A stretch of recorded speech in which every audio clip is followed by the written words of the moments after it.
Order. Welcome to today's session of the Business and Trade Select Committee as we kick off our programme on export-led growth with this panel session on trade principles and trade strategy.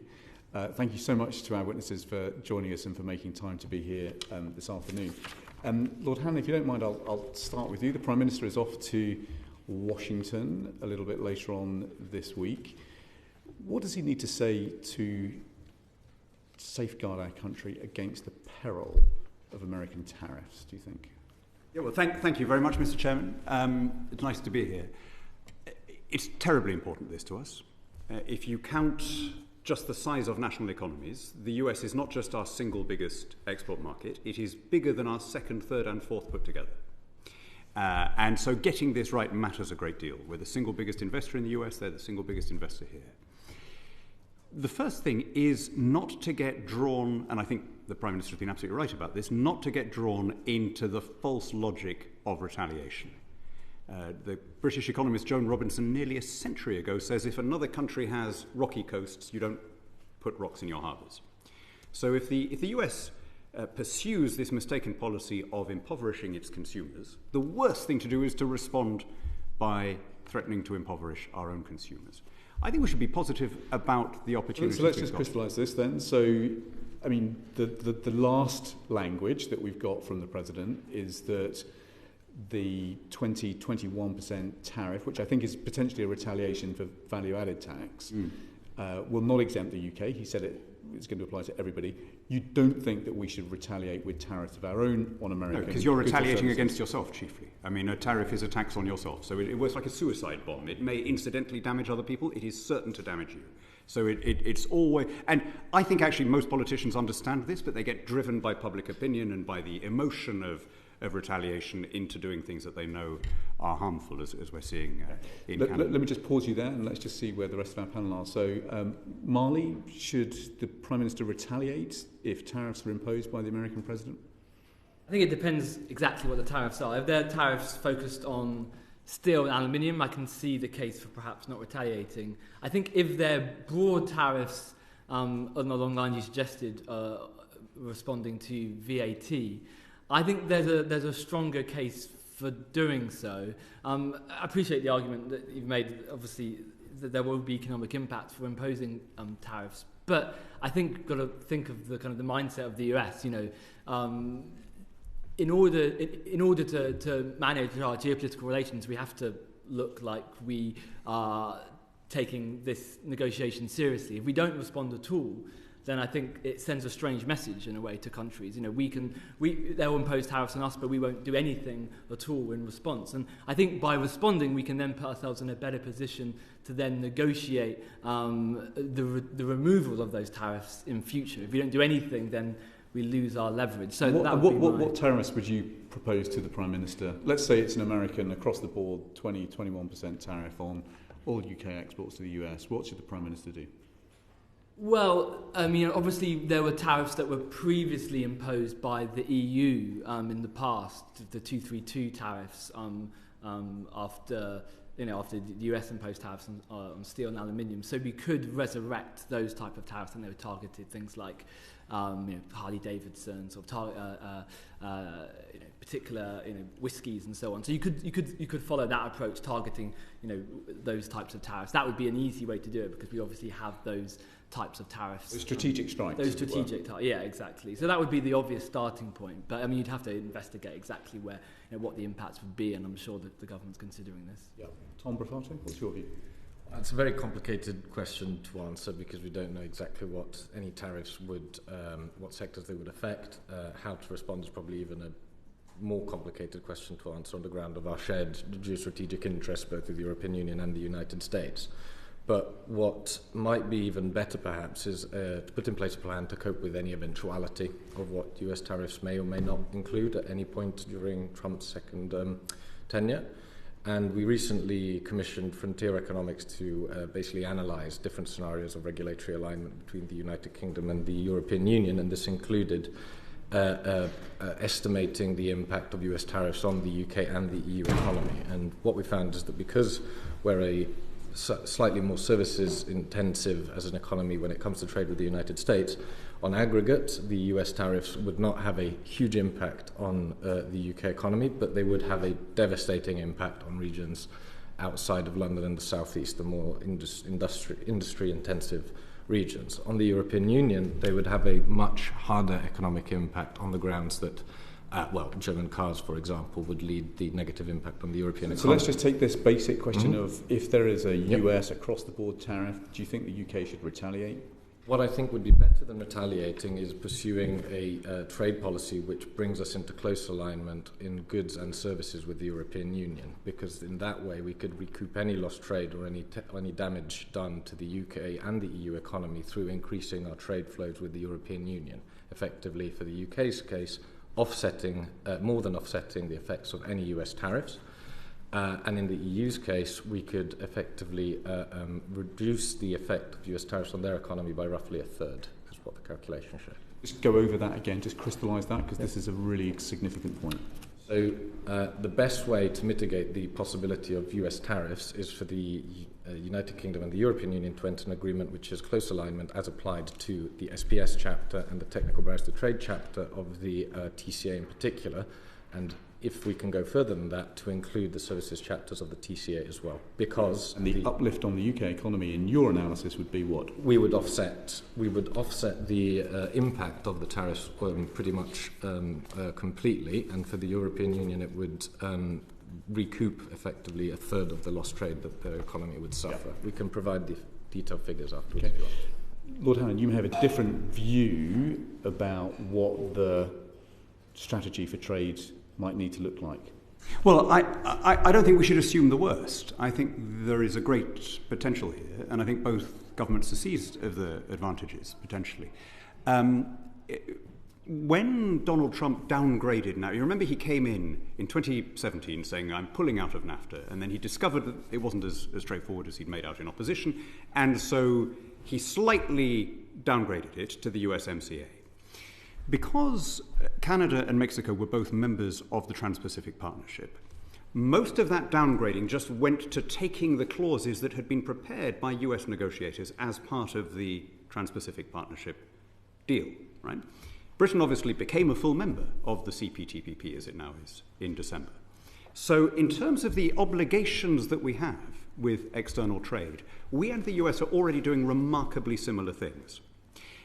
So all these, I mean, I always thought the whole issue of chlorinated chicken was bogus in the sense that there's more chlorine in a bag of washed salad. But the issue doesn't arise because CPTPP and USMCA do not require a participating country to change their domestic food standards laws. So all of that is much more straightforward than is sometimes suggested. I was on the Board of Trade under the last government. I think we are further advanced than is often realised with the talks that began before Joe Biden came in and cancelled them. So I think there is a deal to be done probably quite early. And the easiest way of avoiding these tariffs is if there are talks underway to insist that tariffs or other retaliatory measures be suspended pending the outcome of those talks. And I think there's a really big prize here. As I say, the US is by far our single biggest trading partner. And lifting, it is true that the bits that we hadn't concluded under the last government are the most contentious bits, right? But don't mistake uncontentious for unimportant. In the stuff that was broadly already agreed is the lifting of tariffs on manufactured industrial goods, cars, a lot of professional mutual recognition of professional qualifications. So an awful lot of stuff there where a lot of the work has already been done. If I were the Prime Minister, I'd be saying we can both get a win here.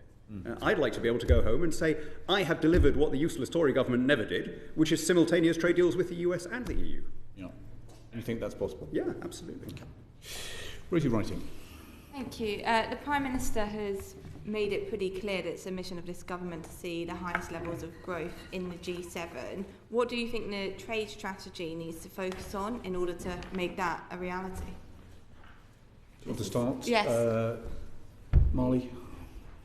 I think obviously the government's going to be publishing its industrial strategy in the next few months, and so that will set out some of the areas of the UK's current strengths and the UK's potential strengths going forward. So I think the trade strategy, in order for it to deliver on growth, and we've said we think it should be growth that's both inclusive and green, will need to align closely with the government's industrial strategy, identifying those particular sectors where we think we can grow our exports, and ensuring that, for instance, any export promotion is aligned with that, ensuring that our trade negotiations are aligned to ensure that our offensive interests are focusing on those sectors where we think that there is the highest potential for growth. So, I mean, that's the kind of the broad outline. I guess the other consideration I think that's important when considering this is the importance of economic resilience. So obviously we know that the current trade picture is extremely precarious. There have been in recent years significant supply chain disruptions. There are huge geopolitical challenges, and so that does mean that the UK, in order to ensure our long-term economic prosperity, will need to think quite carefully about ensuring that we have diversified our imports, that we're not relying too much on any one country, because that could expose us down the line if there are future trade disruptions, and that could have an impact on growth. So we need to have both the short-term focus on growth, but also that long-term focus on economic resilience. Well, I'd say that the most impactful policy proposal that there is around at the moment to help the government achieve its target of fastest economic growth in the G7 is indeed using the relationship reset to extract some significant improvements to the TCA. Namely, as part of this report that I mentioned earlier, we analysed what the impact would be of getting a better relationship when it comes to trading goods, so targeting SPS and technical barriers to trade chapters of the TCA, and we estimated that deep goods alignment across those two chapters could benefit the UK economy to the tune of between 1 and 1.5% GDP growth in the long term. So that's effectively saying clawing back up to a third of the GDP that we are estimated to have lost as a result of moving from European Union membership or single market membership to the TCA. And this is achievable within the negotiating red lines of no return to the single market and the customs union. If we were to include improvements to the services chapters of the TCA as well, then that number increases to 2.2%, effectively clawing back roughly half of what we are estimated to have lost as a result of the TCA. And I'd like to put this into a bit of context as well, because I agree with Dan that it isn't a binary choice between improved relations with the European Union or a free trade agreement with the US. That's not really what the debate should be about. It should be about priorities. And when it comes to priorities, then if the target is the fastest growth in the G7, then we should follow the biggest number. And the previous administration's own estimations for even optimistic estimations of the effect of an improved US-UK FTA puts the growth from that FTA at roughly 0.6% GDP in 1.6% GDP in the long run, which if you compare it to between 1.5 and 2.2%, should instruct the government as to where the priorities should lie. That does not preclude negotiating a US FTA as well, but we should put most of our efforts into that EU relationship reset one, because it will bring the biggest benefit to the UK economy. And lastly, I'd like to add that when it comes to closer trading in goods with the European Union, that's when we get a real and significant redistributive effect of that GDP growth, with the industrialised areas such as, for example, the Midlands, Yorkshire and the North East benefiting the most when it comes to GVA increases compared to where we are now. Okay, Lord Hannan. Well, in a large economy like this, we shouldn't expect trade to do all the heavy lifting. Obviously, most of our economy is internal. So if we really want the fastest growth in the G7, we need cheaper energy, lower taxes, lighter regulations, etc. But that's beyond the scope of this committee. In terms of trade, we should be looking at the barriers that can be most easily and painlessly lifted. And to make a really uncontroversial point, what about the things we don't produce ourselves? There is a spike in the price of olives and olive oil caused by climatic conditions, right?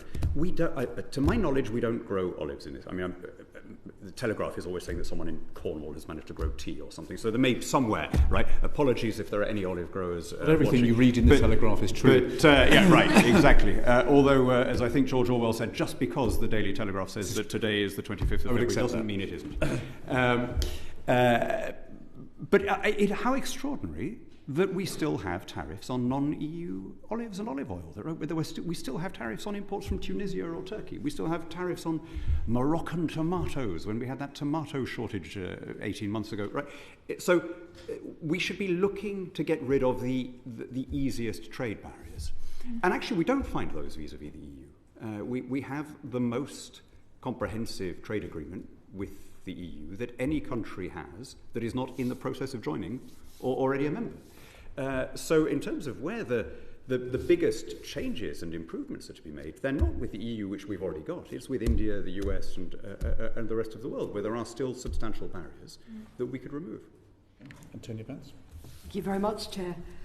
Turning to the government's industrial strategy, it highlights 8 priority sectors: advanced manufacturing, clean energy, creative industries, the defence industry, digital and tech, finance, life sciences, and professional and business services.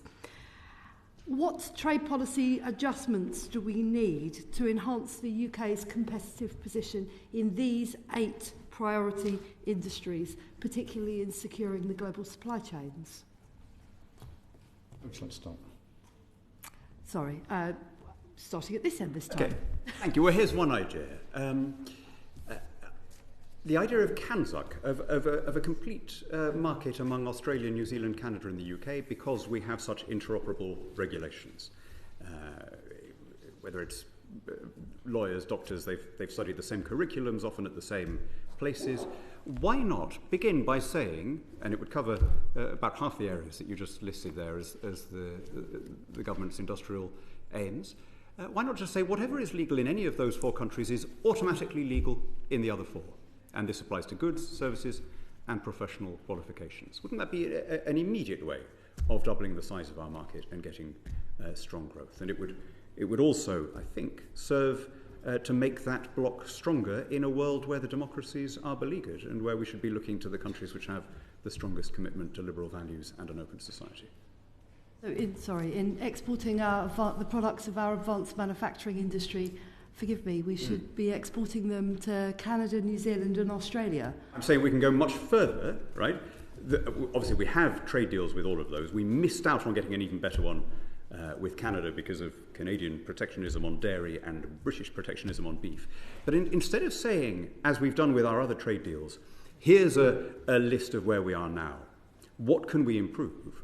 Why don't we flip it around, as Australia and New Zealand do with each other, and say there is an automatic assumption of reciprocity unless we've taken it off. In other words, a negative list approach, that anything legal in your country is legal in mine unless somebody has, goes through the following procedure to take it off the list, which has happened once or twice between Australia and New Zealand. Wouldn't that be a very practical way, especially with the nervousness in Canada now about US tariffs? Wouldn't that be a very practical way of extending our market opportunities?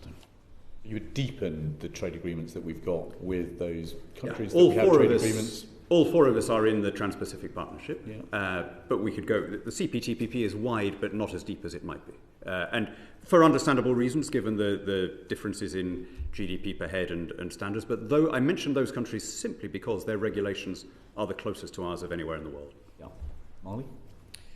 So as I mentioned, I think that the government needs to focus on these areas when it thinks about trade promotion and when it thinks about our trade negotiations. So when it comes to trade promotion, I think we've advocated for a locally led programme of export support provided to businesses. And the idea would be that we would provide additional support to those businesses where we think there's a clear priority, say in advanced manufacturing, say in clean energy, where we think there are particular opportunities globally, then that support would be provided to help make people make use of trade agreements that we currently have. Because one of the issues we have is that trade agreements might be negotiated, but businesses aren't actually aware that they exist, or that they don't know how to use them. So providing that support locally with trusted experts, I think, is really important part of the picture.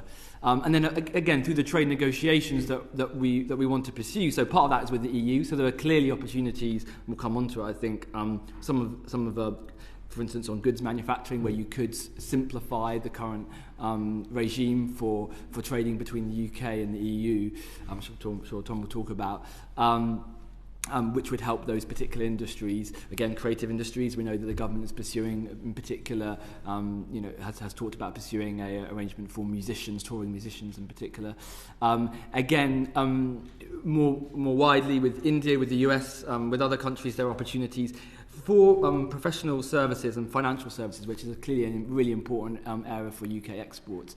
What we've said is that there needs to be more thinking about how you have regulatory cooperation agreements with other countries. So often the challenge for FTAs is that there's a big focus on tariffs on goods, but of course for us we need to work much harder on exporting our services. And so that requires closer collaboration between regulatory agencies, between the UK and other countries, so that we can manage any changes to regulations in those particular services. Like the deal with Switzerland on financial services. Well, so Switzerland is, I was going to mention, that's going even further. So that's actually ensuring mutual recognition. So that would actually help to simplify and help to export currently. I suppose what I was talking about was, if in future there were regulatory changes in one country, but there isn't in the UK, then by having that regulatory cooperation, you would be able to preempt that and help businesses to manage those changes over time. Yeah. Switzerland, of course, is the ideal where you have that mutual recognition agreement, and that really helps to simplify and reduce barriers. Well, I'll just build on what Marley has said, which is when it comes to these industrial sectors, they're absolutely the correct ones as identified in the industrial strategy, and that's great. We obviously need any trade strategy to be complementary to them, and so ensure that we are able to boost these sectors through our trade strategy as well. I'd argue that is especially true when it comes to our relationship with the European Union, and there's two things that we can do to improve that, and that is, number one, is reduce the technical barriers to trade, make exporting and importing a lot easier, improve trade flows, and the second thing, which is almost equally as important, is providing a significant amount of regulatory certainty so that we can attract the foreign direct investment and we can actually grow these sectors significantly. That does imply almost what Dan was saying at the beginning in relation to CANZUK, where we can effectively apply that to the European Union, because we've got a very solid foundation on that, given that we were members for so long, and we can actually go ahead and pursue a policy of regulatory alignment with some sectors where we identify them to be beneficial to our interests, and we can then build on those, whether through mutual recognition of conformity assessments or just doing mutual recognition of conformity assessments independently of the regulatory alignment, in order to reduce those checks, to reduce the duplication, for certification and conformity, and actually start getting our businesses, especially our SMEs, growing again and bringing that wealth and spreading it across the UK. Lord Hannan, which aspects of that do you disagree with? Well, I'm strongly in favour of mutual recognition deals with the EU. I don't think anyone involved with the negotiation was against that. If we could get one on agriculture of the kind that New Zealand has with the EU, I think that would be uncontroversial. And as Tom says, be very easy to do that because our standards have been identical for the better part of half a century. The obstacles, though, have not been on our side. If you look at financial services, Britain was very happy to grant equivalents to EU firms and has done ever since. The EU does not return the favour, although it does grant equivalents to firms from as far afield as Mexico and China. When you look at checks on physical goods at the border, again, we were quite happy to carry on admitting EU goods for a long time without checks. In my view, it was a mistake to start imposing checks at all, but it wasn't my decision. But that was never reciprocated. When we look at touring artists, EU artists can tour here. Visa-free up to a certain amount of time, and then with a simple visa if they want to start earning money. The problem is on the other side. And so when you look at where these obstacles are, they are usually not in our gift to take down. If you like, a symbol of them is the passport e-gates. Britain, quite rightly, makes it easy for EU citizens to come through our airports. Why would we want to make ourselves a less attractive destination? It might make life easier if the EU reciprocated, but that's not fundamentally our decision, it's theirs. Okay. Can I yes, jump in briefly, very quickly? I'll come to Mr. Maynard. I just wanted to point out that what Dan has said is true, but it is also something that happened 10 years ago, and it was a consequence of the inability of the UK to effectively commit to a regulatory alignment or policies that were conducive to a stable regulatory environment. i.e. there was a constant threat of potential and quite drastic unilateral divergence, which did come about, arguably, with the sort of attempt at ripping up the Northern Ireland Protocol and breaching agreements that we'd agreed to previously, which meant that lots of this was politically impossible. I'd argue that the politics has changed quite fundamentally, and the geopolitics has changed even more now. There are real threats that we share and real opportunities that we can reap together, and I would suggest that something that was rejected under the previous administration does not mean that it shouldn't be pursued under this one. Yeah. But the it that we're talking about matters a great deal here, right? I was talking about mutual recognition a la New Zealand EU. Yeah. That is very different from something that no serious democracy does, which is to say to another country, we will follow whatever you do in future. And imagine if we were asking the EU to do that. Imagine if we were asking the EU to commit unilaterally to follow every statute in certain fields passed by this Parliament. I mean, it would be a ridiculous proposition, and it should be equally ridiculous the other way around, because it would inhibit our ability to regulate in our own interests and to sign trade deals with other countries in return for very limited benefit. You're granted one response, Tom, to that. I'm talking about the regulatory stability, not the following of EU regulation out of hand. That's not what we're discussing. Yeah. Okay, Marley, you were poised to...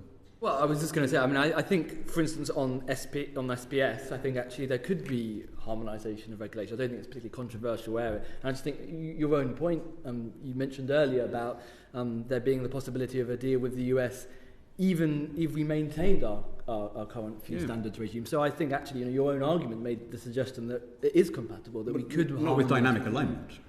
Well, we could harmonise with EU regulations, and we could I'm going to allow Mr. Maynard to insert a question into this. Thank you, and I refer members to my register of interest.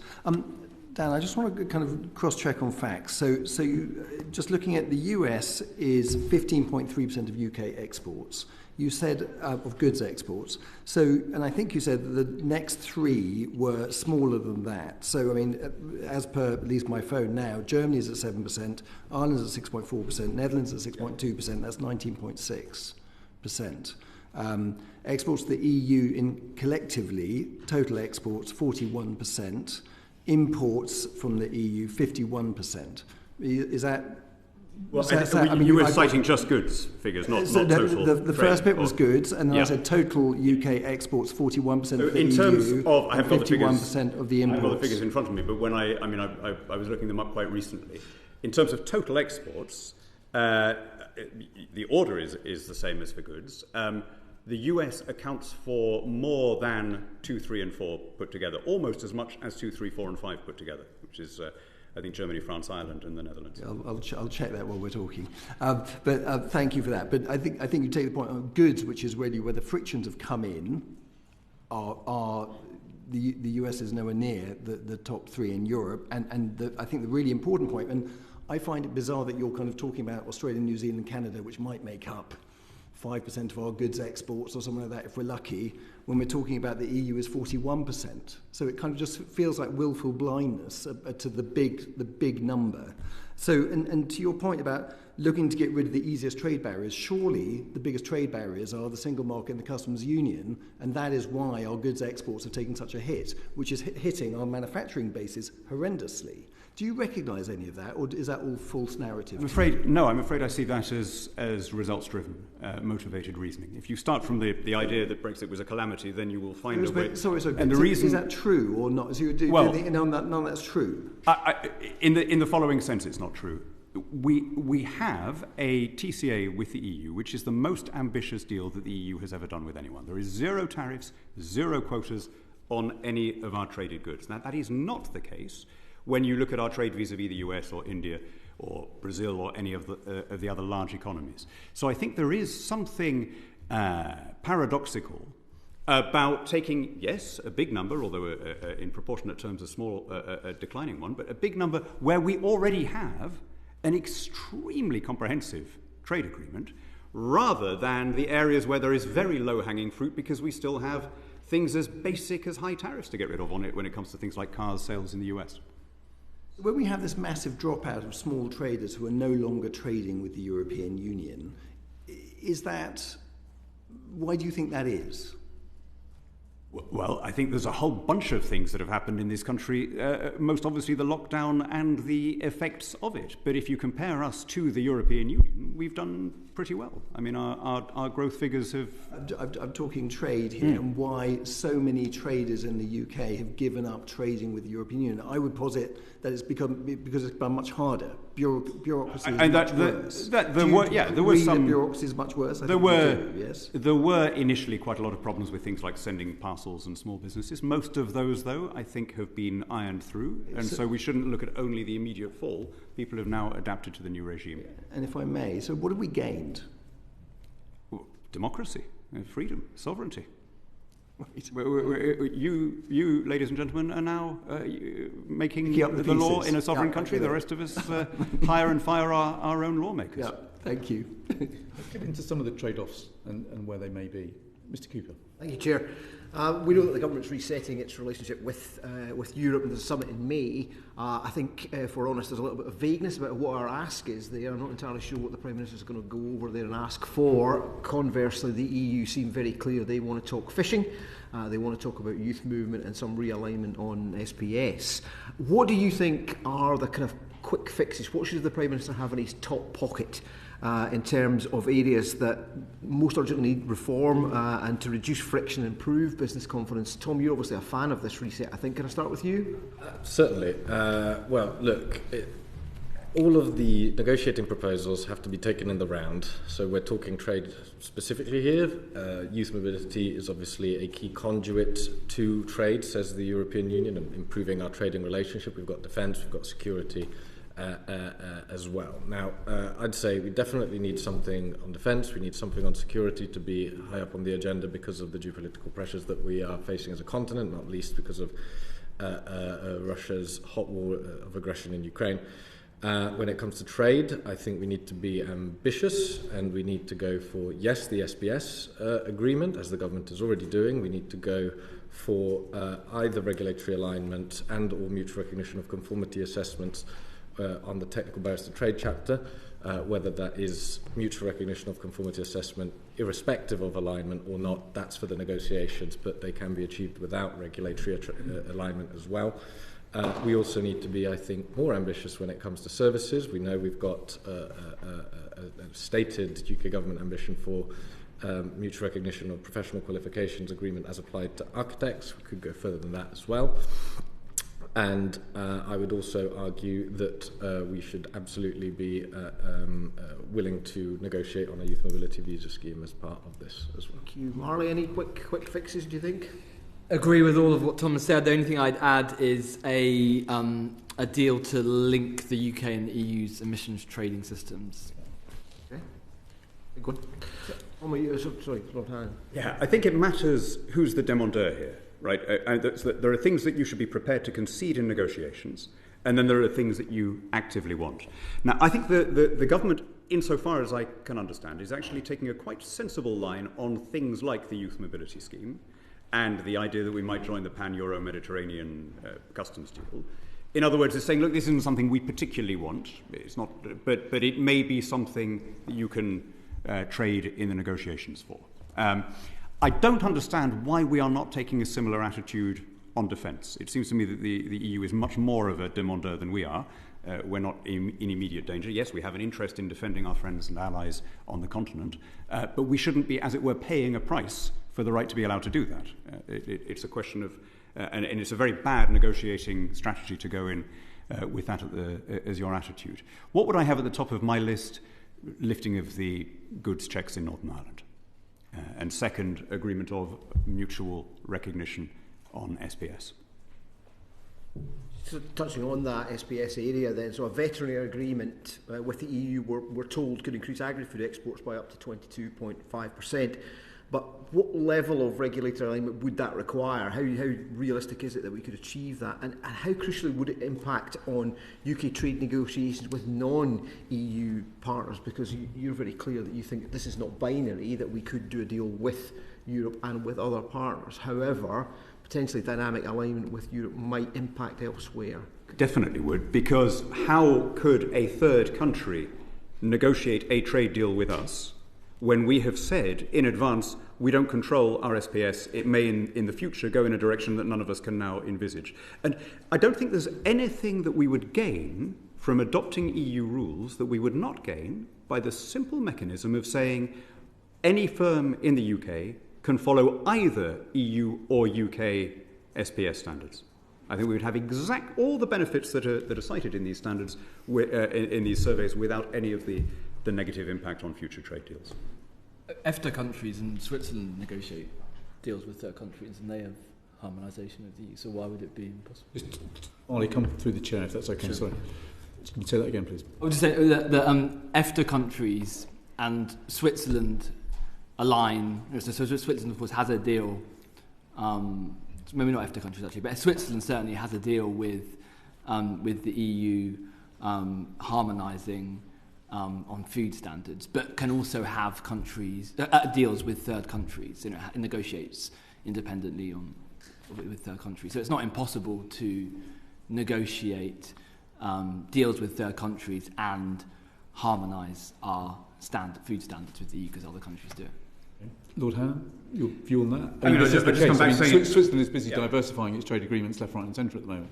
Yes, I mean, they are slightly restricted in doing so, but I mean, I was pro a Swiss deal before, during and after the referendum. It struck me as an obvious way of easing the transition. But I just go back to asking, what is the advantage of promising to follow somebody else's standards as against just saying those standards will be legal here, but for companies that don't export to the EU, that either do their trade wholly domestically or export only outside the EU, they can follow British standards. It seems to me that, and by the way, I would do that way beyond the narrow field of veterinary standards and SPS. I think we could approach that as a dual regulatory. It would be great. You'd have competitive downward pressure on regulations. Mm-hmm. And Tom, your view on this? Yeah, I just think the best answer to the original question is that, I mean, largely speaking, already right now, our SPS regime is that of the European Union. We haven't diverged significantly from it since the TCA has come in, so it largely is in place, as is, and our regulatory framework continues to be broadly the European Union as well. That did not prevent us from, say, negotiating a trade deal post-Brexit with Australia or New Zealand, for example. We have done that. It did, however, as Dan pointed out at the beginning, upset lots of the beef farmers, particularly in Canada when it came to the Canada USDA and FTA, and when it came to negotiating with the US, the chlorinated chicken and the hormone-treated beef were also hurdles, but because we refused to basically reduce our standards to maintain them as part of the EU's regulatory framework. With all trade deals, it's about trade-offs and choices, but it doesn't necessarily preclude us being able to sign other trade deals because it's actually up to us whether we want to keep those standards as they are or not. And if you just address Lord Hannan's point about what does one gain from a commitment to align with future regulation, what is the prize here that we're seeking? Reduced checks and increased FDI and more regulatory stability, more business decisions being taken more smoothly. And higher trade. Lord Hannan, that prize sounds very attractive. I still haven't heard an answer to why we wouldn't get that if we allowed EU regulations in parallel to our own. This is slightly like tennis, but Tom, go on. I mean, effectively, our regulations are our own already. We're not members of the European Union, we're not in the single market or the customs union. No, we're not, I don't think, here discussing a return to either the single market or the customs union. All the numbers that I mentioned earlier from our Frontier Economics report apply to a situation which is outside of the single market and the customs union. That includes SPS too. So ultimately, if we were to decide that it was within that sector's interest to maintain a high level of regulatory alignment, say, with the European Union, that's our choice to make, and that's okay, and it wouldn't affect any other trade negotiations that we were to embark in the future. I'd also like to point out that this isn't this is quite a common sense approach, an approach that was in fact taken, for example, by the former Secretary of State for Business and Trade, Kemi Badenoch, when she decided to extend the application of the CE mark indefinitely instead of imposing a UKCA. It's another example of where you can just make your rules as you want them to, and if you want to align, then you can do that. And it's a regime of what you might call compatible regulation. Yeah, exactly. Okay. Mr. Cooper, anything further to pursue there? The Centre for European Reform says that the EU reset and trade improvements could increase GDP by 0.7 of 1% over a decade. Now, those numbers are not enormous, and you mentioned earlier on, Dan, CPTPP, and we've heard evidence that CPTPP might increase GDP in the UK by about 1%, which again seems remarkably low. Obviously, that's based on previous figures. Perhaps there's never been a deal like this one. Perhaps that they may be proved wrong. But are those figures enough? And where else should the UK government look to lower trade barriers? Should we be looking other than out with Europe? Let's put it that way. Well, first of all, uncontroversial point. Can we now stop calling it CPTPP? We did that purely, as far as I understand it, to humour Justin Trudeau, who's now retiring. So can we come up with a snappier name for it? I do think that figure is unambitious. First of all, it doesn't allow for the possibility that companies will change their behaviour, a trade deal being in place. Second, it doesn't allow for the expansion of CPTPP. The accession of South Korea alone would increase the benefits to Britain by about a third. There's a lot of other countries that have indicated interest in joining. Philippines, Indonesia, Ecuador, Panama, Uruguay. I mean, this is a... China. Let's leave China to one side, which I think comes... We draw the line, not China. That brings other complications.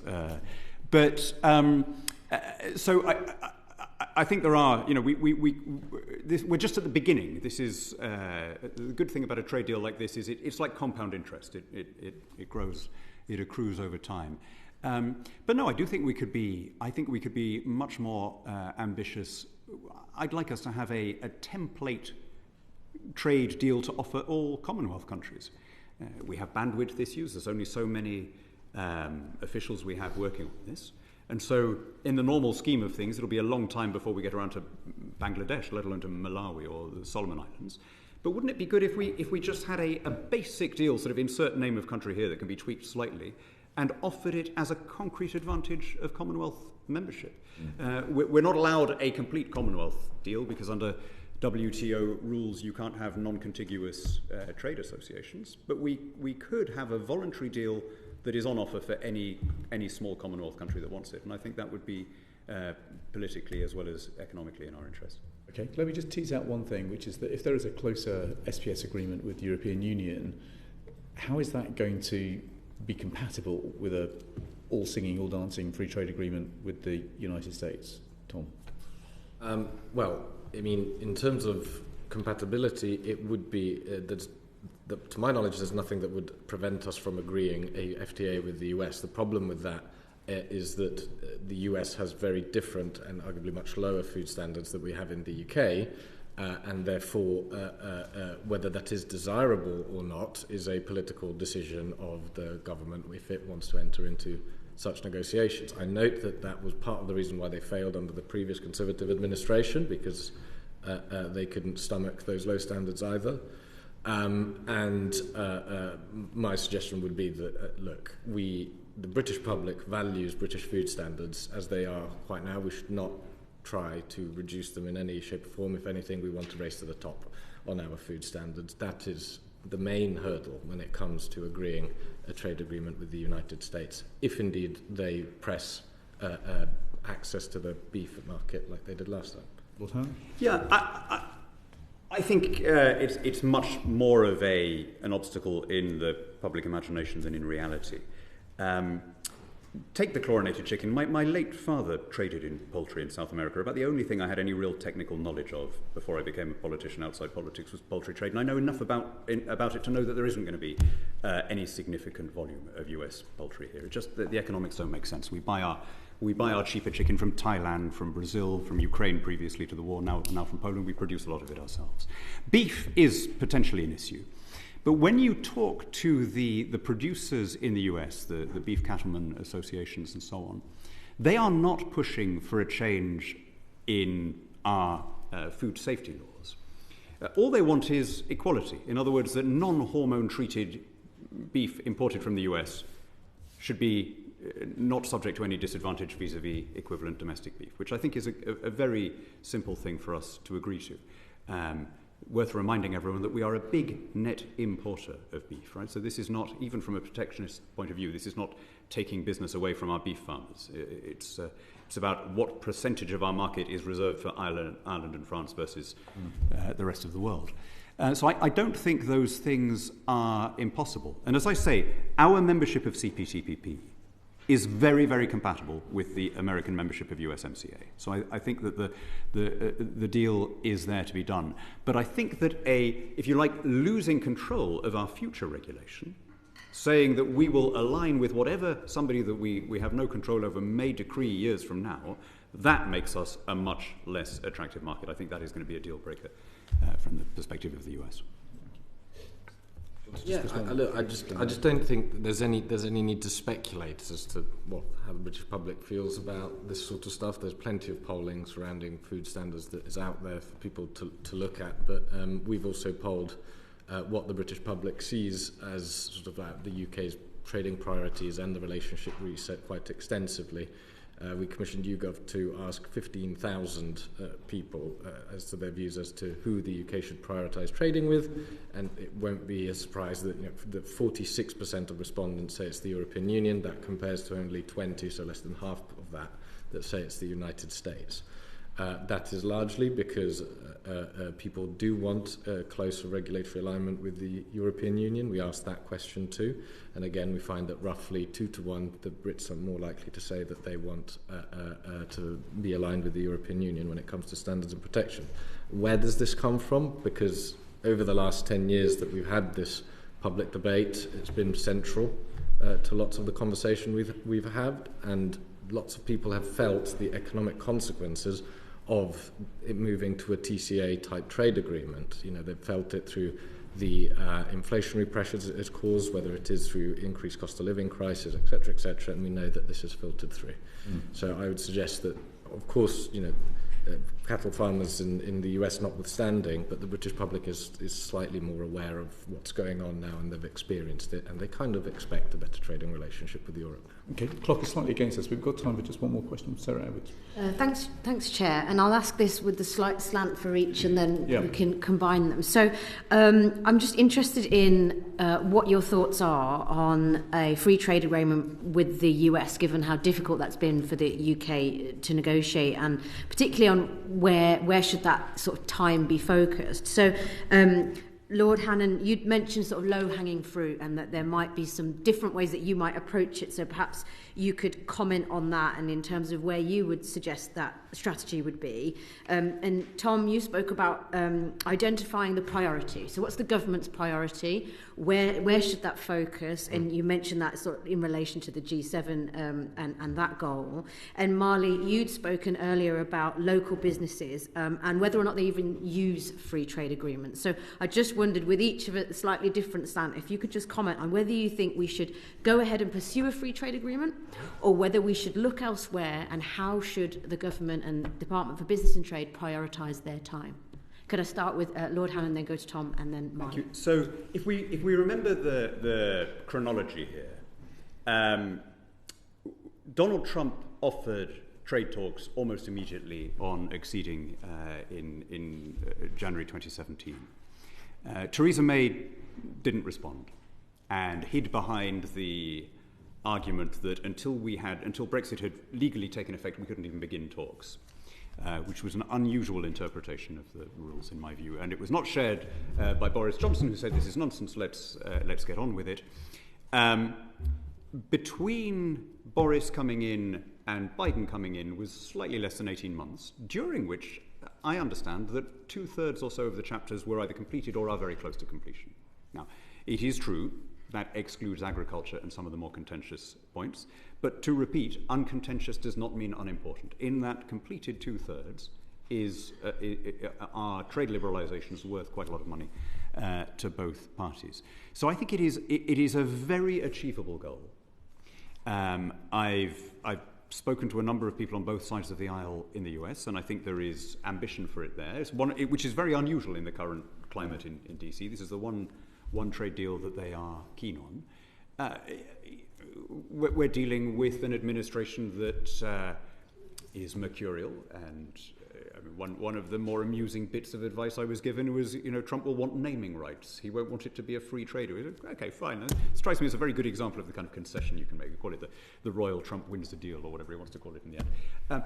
As long as we get the kind of access to our single biggest trading partner that we've not had for the last 50 years. And I think that the only thing that would really make it impossible is us doing something which much smaller economies don't do, which is to accept somebody else's regulation legally, rather than on a pragmatic case-by-case basis, right? So it's one thing to say, if we're selling widgets to Europe, then let's copy the same standard. It's another thing to say, Brussels may regulate our widgets in perpetuity. Now, successful small trading countries like Singapore don't do that. They don't align to the American or the Chinese or the European standard. They copy them on a case-by-case basis as it suits their interest. If they can manage that, then surely the sixth largest economy in the world can do that. And I do think this is a case where we should be looking to maximise our interest, and we can do that. I'm very confident that that this government could end up getting an improved TCA and simultaneously a free trade agreement with the US. And I'm quite happy to say now, give them the win if they do. I will be the first to congratulate the Prime Minister. He may not have envisaged this when he was in opposition, but I'm sure he'll see the political advantage when he gets there, and good luck to him if he can do it. Thank you. Well, I'll start by agreeing with Dan that we can do both, and that we should explore both where we can. The priority should be the European Union and improving that trading relationship. The reason for that is primarily twofold. We know that it can give us the biggest boost to economic growth of any free trade agreement or trade relationship that we have going, and we're talking orders of magnitude bigger, so between 1.5 to 2.2%, depending on whether we align on goods or goods and services in GDP growth long term, compared to 0.0 something for Australia and New Zealand, or 0.16 for a US-UK FTA. So these are not comparable in terms of the impact that they would have to the UK as a whole and communities across it. Secondly, it's because it aligns with what the public wants this government to do and what it increasingly expects it to do.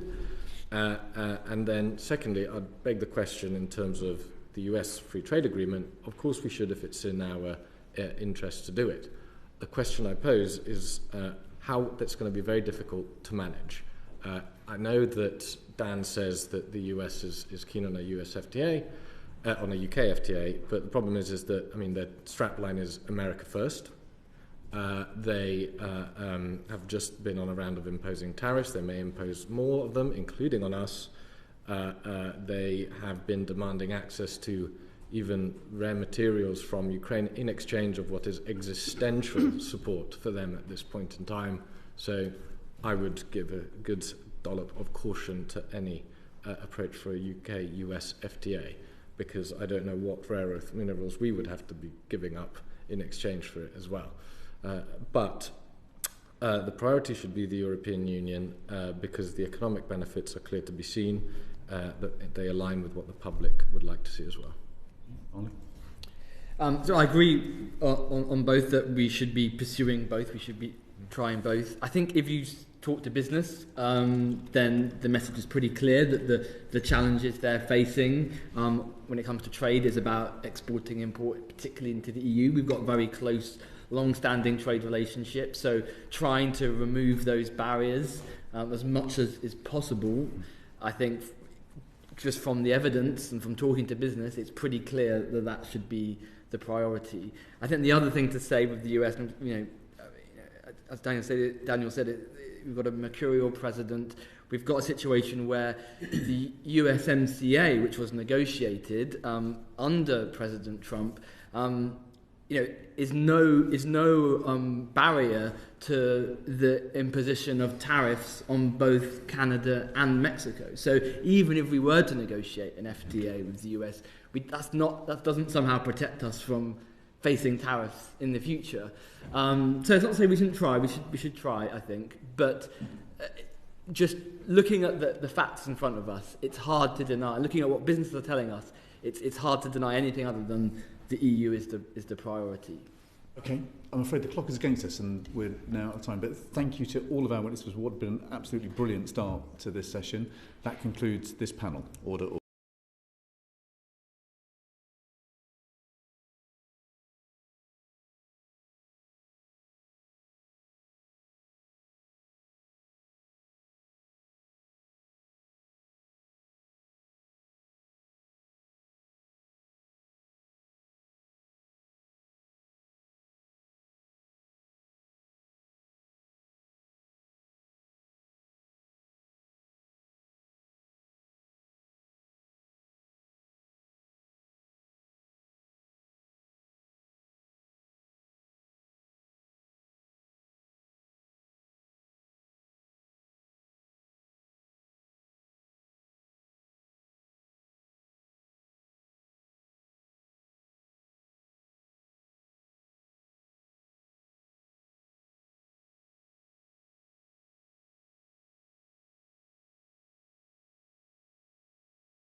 Order. Welcome to the second panel in today's hearings.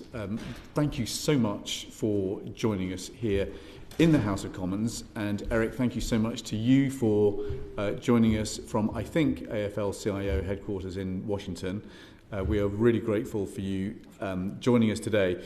The purpose of this panel is to help the committee understand what are the new guardrails that we may need around trade agreements in the future to help ensure that we are all engaged in a race to the top and not to the bottom on labour standards. And Rosie Writing is going to open the questioning.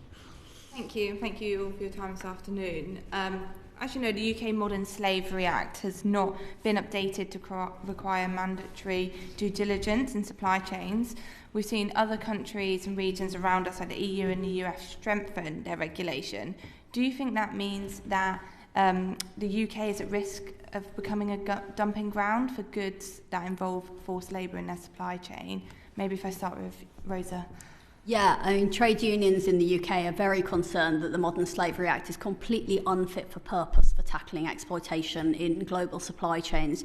The transparency in supply chain clause in that act just requires that companies publish statements, and the statements can say that a company has taken no action to address modern slavery. So no action is actually required to prevent any form of exploitation, and it's not even all companies that have to publish those statements. So it's really not an approach that's adequate at all. And TUC, we've been very heartened by the approach that's been taken in the EU with the introduction of the due diligence regulation recently. We would want to go further than that regulation, but very importantly, it includes a liability on global supply chains on companies, and it's a civil liability for those companies. It does require trade unions to be involved in remediation of abuses.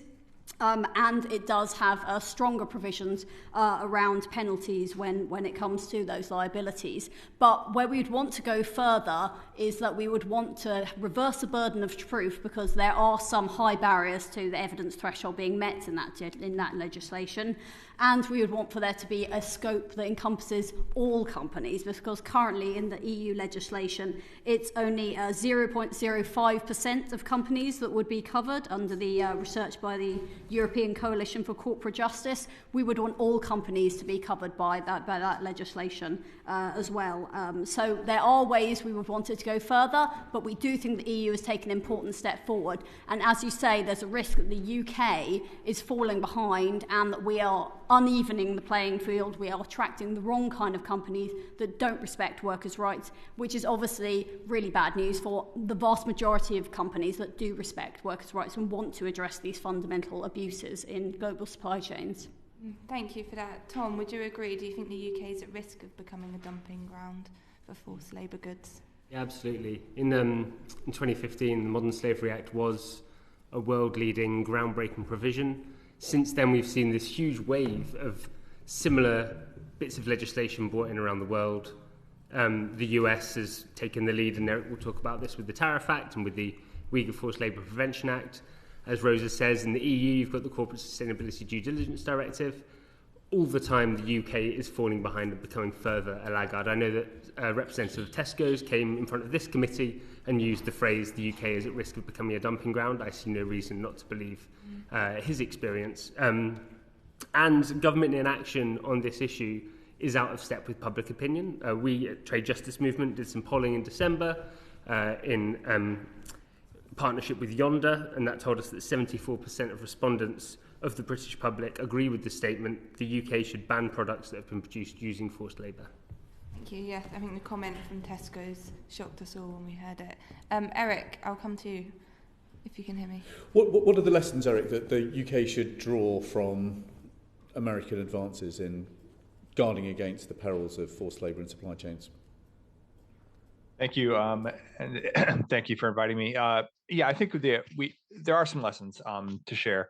One is that as Rosa mentioned at the top, these transparency bills, the UK Modern Slavery Act, was just focused on the assumption that transparency itself, would be sufficient to drive, the kind of corporate due diligence and real effort to eliminate forced labor. But in practice, it just hasn't happened. It hasn't provided a great enough incentive. I think what we've learned in the United States is that you do need some teeth. You do need some regulatory teeth to motivate companies to do that due diligence, to really look down their supply chains, all the way down to the raw materials level, and identify and eliminate forced labor and human trafficking. And so we have seen very positive results from our general ban on goods made with forced labor under our Tariff Act, and then the elevated ban that we've adopted with respect to goods from the Uyghur, the Xinjiang and the Uyghur region of China, where we see, of course, state-sponsored forced labor, a systemic, quite remarkable and awful program there. So I think that's the takeaway lesson from us: is you do need teeth, otherwise you're not going to get the corporate action you're hoping for. It seems an important point. This committee is publishing correspondence this afternoon from Shein, which tells us that the safeguards that Shein has in place about the products it sells in the United States are not safeguards that are in place for the products that it sells in the UK. Is that a good example of what good regulation can give you? I think that's deeply troubling. Their answers to this committee, I actually read some of them. I think it's deeply troubling that what they were saying to you is that they've put up some guardrails to evidently to screen for forced labor for products to the United States. To be candid with you, I'm not sure how robust those guardrails are that Shein is and Temu are for their products in the United States, and we can talk more about some of the measures that are coming to address that. But I do think this issue of a dumping ground is a real thing. If they can cut corners and still have guaranteed access to the UK market, I think they will, and that is troubling. Okay, thank you, Sarah Edwards. Thank you, Chair. Eric, I'll come back to you as you're on the screen, and then I'll come back into the room. So labour standards in global supply chains can be addressed sort of multilaterally, bilaterally, or with unilateral action. Which approach do you think is most effective? Thank you for that. Look, multilateral action is always welcome, where you can get that consensus, but it's not an easy thing to achieve. We've seen at the WTO, both the UK, previous UK governments, this government, our previous Biden administration, we've tried to push the WTO to address things like modern day slavery and forced labor, but we haven't been able to get a consensus. Even with these, quite extreme labor rights violations that, after all, are not just about human rights; they're about competitiveness. We don't want our workers to have to compete with practices like that. It's simply not tenable. So multilateral action is welcome. But I'm afraid that unilateral and bilateral action, what we've seen is that's where the real game is at the moment, and that is where we've made the most progress, is on a unilateral and bilateral basis, and in the USMCA we can talk a bit about what we achieved there as well. That is I guess a regional basis. So I'll leave it there. Thank you. And if I come back to the panel here, Tom and Rosa, if you wanted to comment on that, and then I've got sort of a further follow-up question as well. I don't see it as an either or. I think you can pursue all the tracks, and we have to pursue all the tracks. I think, as I say, it's really important the UK implements that mandatory human rights due diligence legislation, building on that, which is coming with the EU, but then working closely with the EU. We've had a lot of discussion in the previous panel about that closer relationship with the EU, which for the TUC is absolutely core objective, and really welcome that it is a priority of the government. We would want a component of that UK-EU reset that the UK at least keeps up with EU standards on employment rights, so would incorporate and then build on the due diligence legislation. And that's an example of kind of bilateral working that we hope that joined up approach could then encourage that approach in other regions, and hopefully there is some partnership and dialogue with the US possible in this area as well. But then we also need to work on the multilateral sphere. We are members as TUC of the International Trade Union Confederation.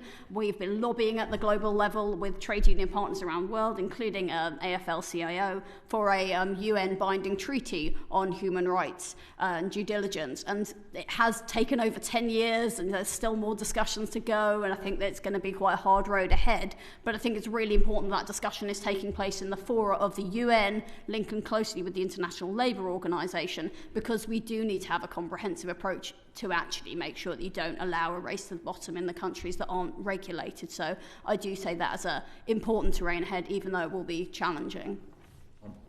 Yeah, I'm in agreement with Eric and Rosa. One word about the potential of bilateral trade agreements to act as an engine for the establishment and maintenance of high labour standards. So trade agreements have an additional advantage when it comes to protecting rights that don't exist in lots of other types of international agreements. So they have an inherent enforceability mechanism. If one party contravenes the commitments of a trade agreement, then the other party has recourse to removing market access, to re-establishing tariffs. Typically, a trade agreement will contain a dispute settlement chapter that will kind of lay out the rules for how that's actually done. So there's no reason why high labour standards, high standards of environmental action can't be included within that main text of a trade agreement, and we can't use our bilateral FTAs as a vehicle for establishing and maintaining higher standards. That lays out a distinction between trade agreements on one side and things like the Paris Agreement or even the ILO Core Convention on the other. If you contravene those, often you can get away scot-free. Thank you. And so you both mentioned the ILO. So in thinking about the ILO and the World Trade Organization, how effective do you think they are in enforcing, good labour standards through, supply chains? Have you got any thoughts on their effectiveness or any improvements that could be made? Yeah, I mean, this has been a concern of trade unions since the ILO was actually founded in 1919, that there are no concrete penalties that can be implemented on countries that are found to be breaching the core conventions. There are diplomatic pressures that can be brought to bear. But, whereas Tom's already mentioned, where ILO conventions are inserted as clauses within trade agreements that have to be adhered to in order to continue to have that market access, that can be a way in which you can encourage adherence to those conventions, or indeed have a penalty when they aren't adhered to. But the experience of trade unions, and trade unions in the US know this as well from long experience of trying to use their labour chapters to improve labour rights in other countries as well. The way that they've been set up, it's been extremely difficult to use in practice because they've been written in a way that means you have to demonstrate that any labour violation has an impact on trade. There's a famous case against Guatemala where that proof wasn't met, even though there was egregious abuses of labour rights because it didn't have an impact on trade. There wasn't a violation proved. So there's a long way to go to improve those labour chapters. I think with the UK-EU agreement, to kind of come back to that discussion, there was a huge huge innovation with the level playing field clause, where it was very broadly written and it was a requirement that the UK needed to keep up with the employment rights that were in place in the EU at the end of 2020. And if that wasn't kept to, there would be an actual material penalty imposed in the form of a tariff. So that was a very strong penalty, and as trade unions, that was a really important lever for us to put a lot of pressure on the previous government about the Strikes Act, for example, which did undermine that commitment. So I think there have been innovations, but it does need to go further. The WTO is really glaring in the absence of ILO conventions in the rules, and that's something that, again, the global trade union movement is really pushing for respect for ILO standards to be included as a criteria for unfair trade practice, because it is. If you deny trade union rights, workers can't claim a decent wage, and so that is a form of keeping prices down, but it isn't considered in the ILO framework. So that is, again, a global campaign that we're engaged with trade unions around the world. Move us on because time is slightly against us. Antonia Vance. Thank you very much, Chair, and I'd like to draw the committee's attention to my entry in the Register of Members' Interests as a former staff member of the TUC. The new, and questions starting with Rosa and Tom in the room. The new government has not yet updated the negotiating mandates for existing free trade agreements to improve labour standards. Should we be worried about this? Rosa? I'm happy to take this. Obviously, very well put the question for you, Antonia. We are concerned about the direction of travel with the continuation of trade talks with partners that include Gulf states, Israel, India, Turkey, and South Korea. These are all countries where there's serious abuses of labour rights taking place, and Israel also breaches of international law. We would welcome the government to follow the approach that it's taken with the EU, where there is a trade negotiation ongoing with a partner where market access is dependent on respect for the highest standards of employment rights that you find in the EU, whereas with these other countries we have some of the most serious violations of workers' rights in the world. In the Gulf states, for example, trade unions are banned in 6 out of half of the Gulf states. I want to just pause on that, Rosa, because you've just said to Sarah Edwards that there are real worries about the use of WTO or ILO to raise labour standards. And now you said that you're also worried that the labour enforcement provisions in current trade deals are just not strong enough. I mean, this feels like that we don't have a trade strategy in place that is strong enough on labour standards. Is that your judgment? Is that where we are? When it comes to non-EU countries, we don't feel like labour standards are being considered enough, and we would want there to be more engagement with trade unions about these ongoing trade negotiations and getting to a place where we actually had some pre-ratification criteria where our trading partners had to respect fundamental rights ahead of any trade negotiations being entered into. This isn't the case for other trading partners, but those ones in particular are extremely concerning. But with the EU, it is very different, and we think that's a very welcome approach where labour rights and high employment and social standards are being prioritised. So I think that's the two different approaches. And Tom, your thoughts?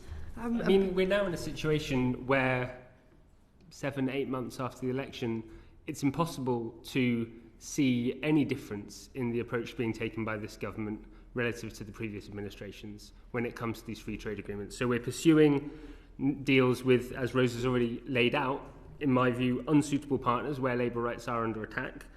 We haven't changed our approaches to those negotiations, so we have the government brings out a strategic approach document that is published prior to any negotiations. That has not been revised, and therefore we're seeing the same results. It was reported this morning that the Secretary of State for Business and Trade is in India, and they will not be reopening the labour chapter, which had been negotiated and closed in the UK-India negotiations. That was leaked about 18 months ago and has been broadly criticised by everyone from trade unions to charities for being completely non-binding.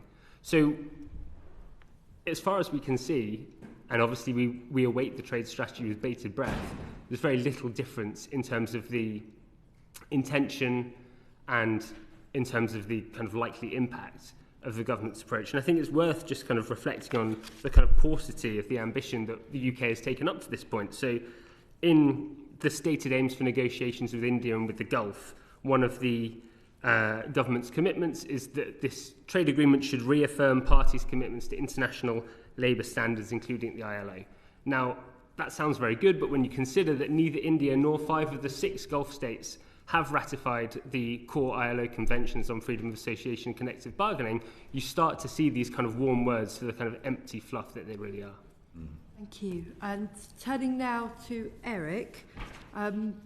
It's been a while since I was at the AFL-CIO. Lovely to have you here, Eric.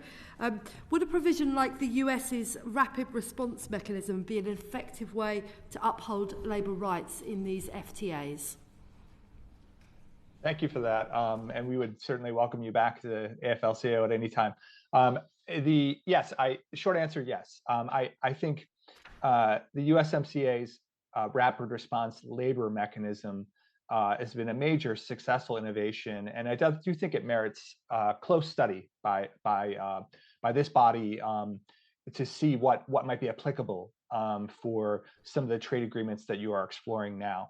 Let me give you a little background on that.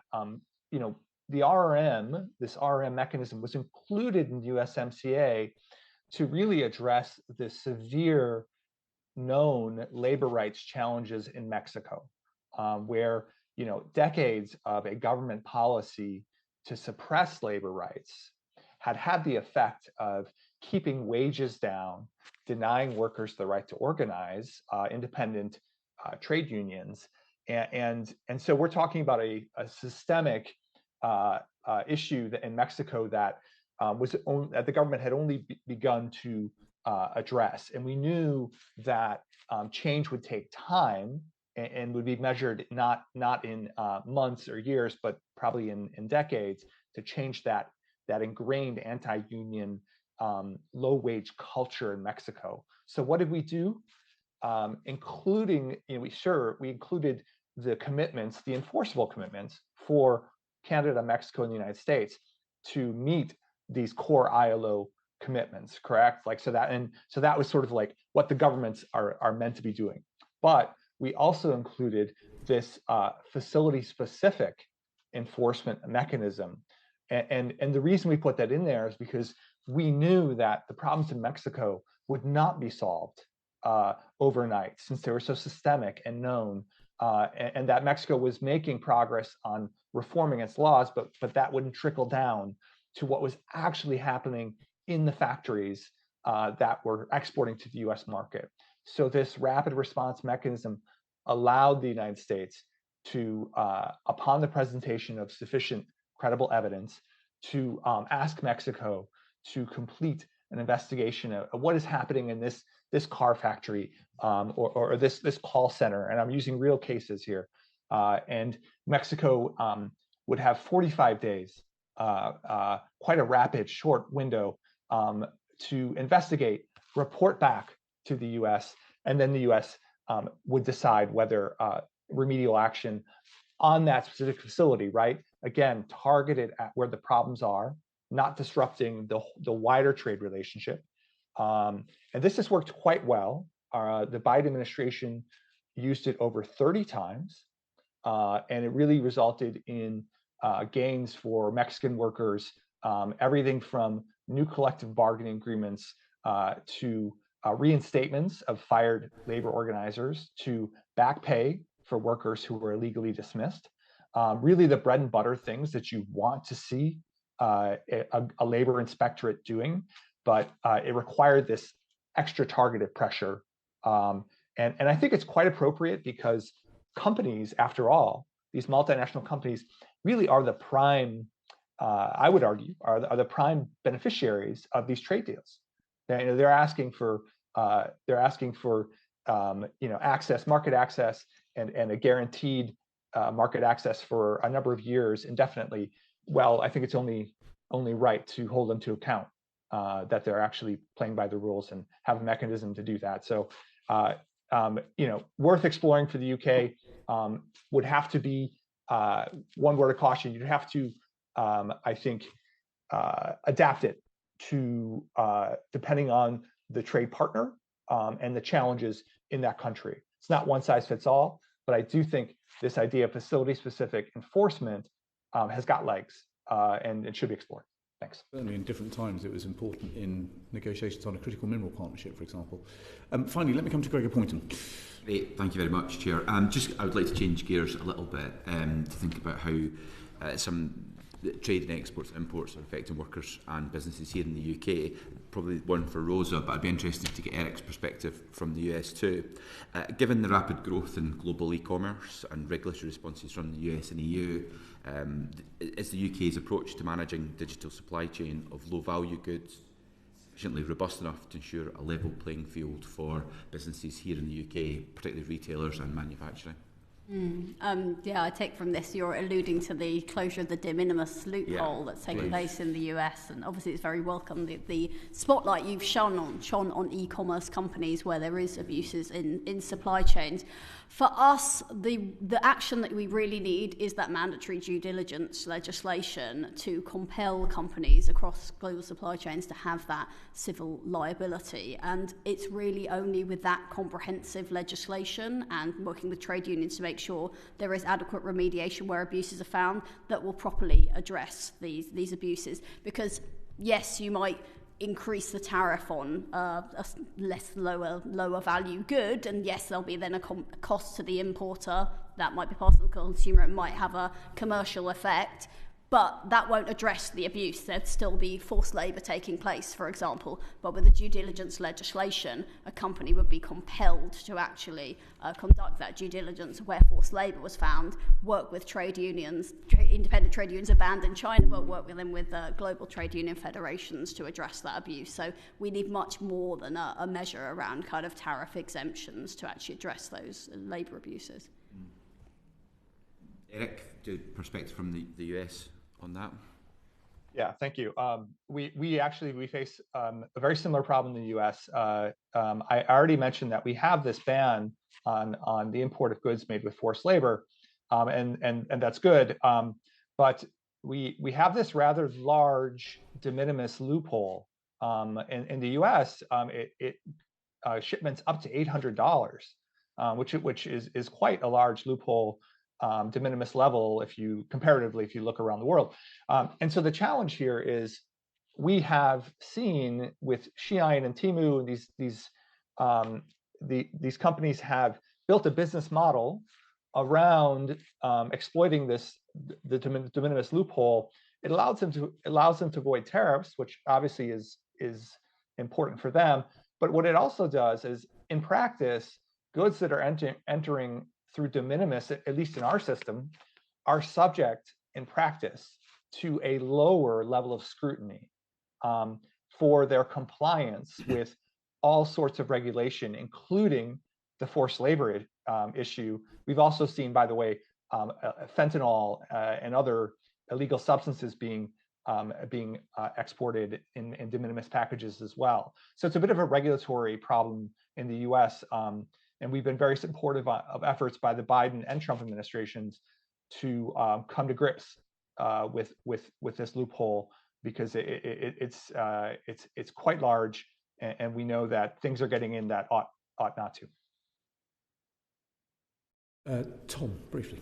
Yeah, just very briefly. I think your question demonstrates the gulf that currently exists in the kind of public pronouncements from this government and from the Department for Business and Trade about why we are trading, what we're seeking to do with our trade policy. Are we looking to support UK producers? How are we hoping that trade will contribute to our mission for net zero? How are we hoping that trade will contribute to the achievement of human rights around the world? On all of this, we've got silence. And we're speaking today in the context of the government bringing out a trade strategy in May, June, possibly. And we're really pointing to that as a vehicle and an opportunity for the UK to start to kind of settle some of these questions and to demonstrate some kind of ambition and global leadership along the lines of the rapid response mechanism that Eric's mentioned and all these other questions that have been coming from all sides of the committee today. Right, that's been extremely useful. Thank you very much indeed. You've really helped us light up the lack of high standards when it comes to labour rights in some of our trade agreements. That's been incredibly helpful evidence. Thank you very much indeed for your time today. Eric, thank you very much indeed for joining us from Washington, DC. Good luck, as they say, in the days to come. But for now, that concludes the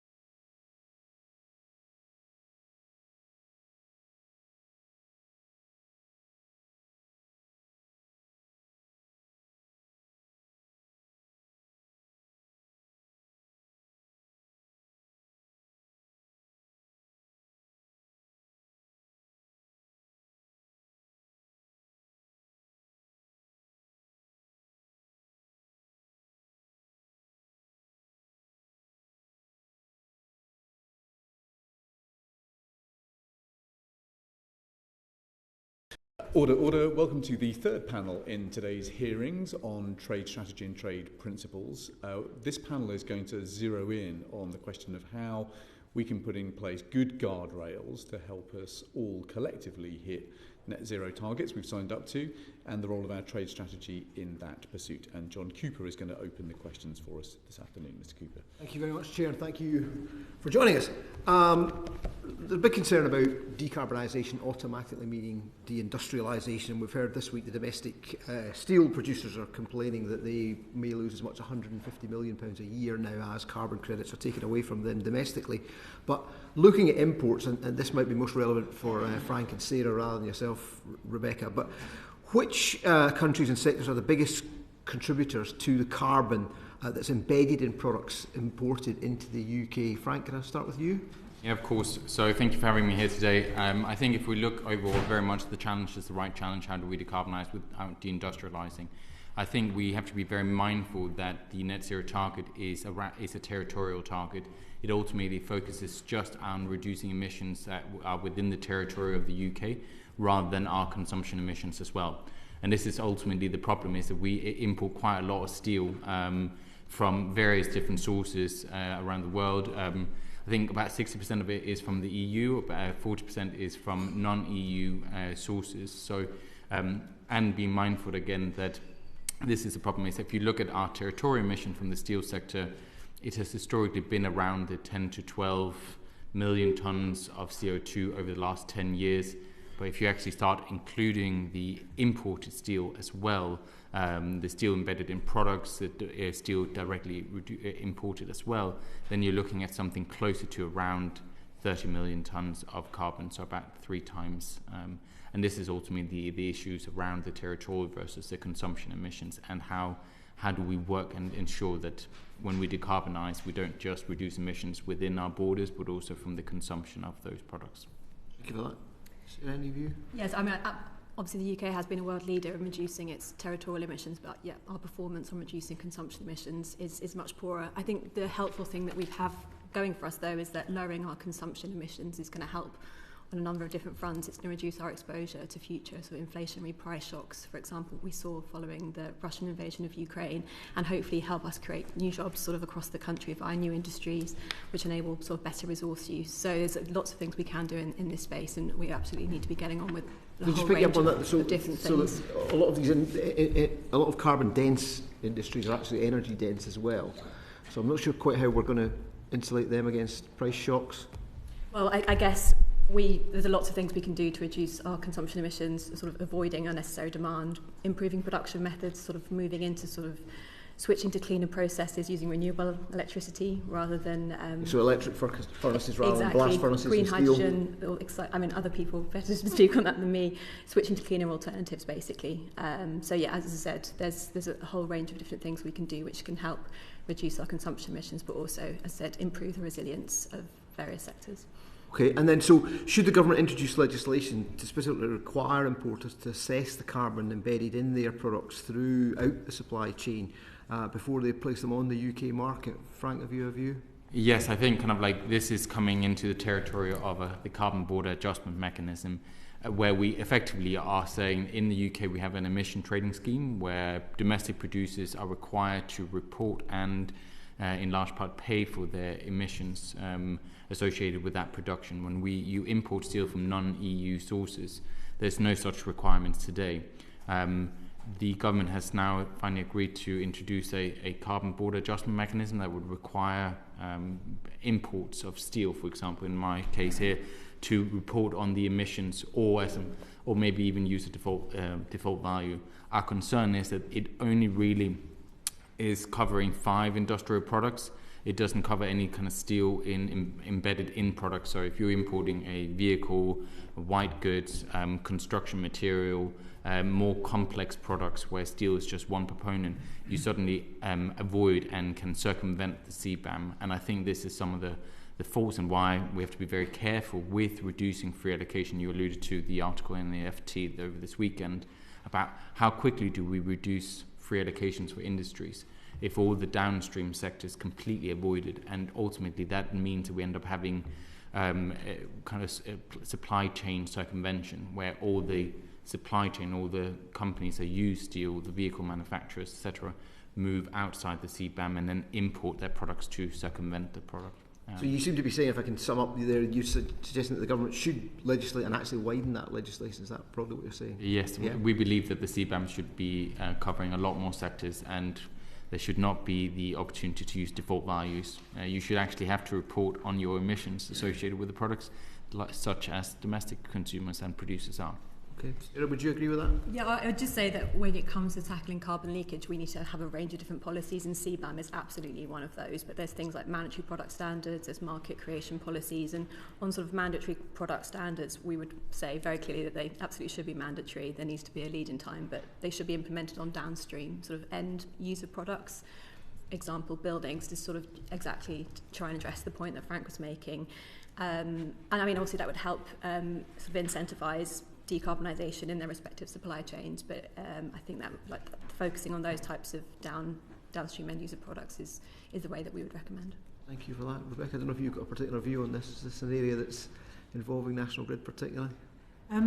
So we were just, thank you for having me here today, and we were just describing the coverage of the UK CBAM.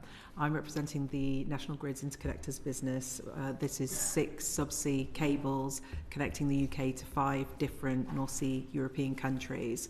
And these, the trading of electricity, exporting and importing to and from the UK, will be impacted by the implementation of the European CBAM from January next year.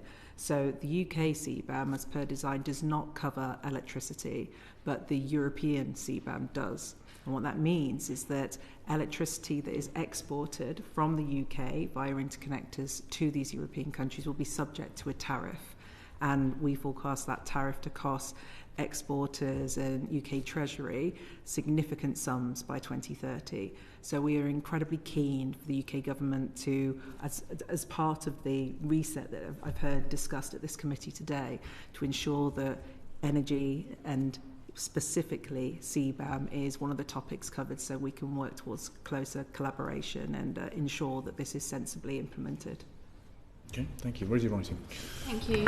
Frank, you touched on this a little bit, so I'll come to you first. Do you think the UK can deliver net zero by 2050 based on product emissions alone without acting to reduce emissions embedded in our imports?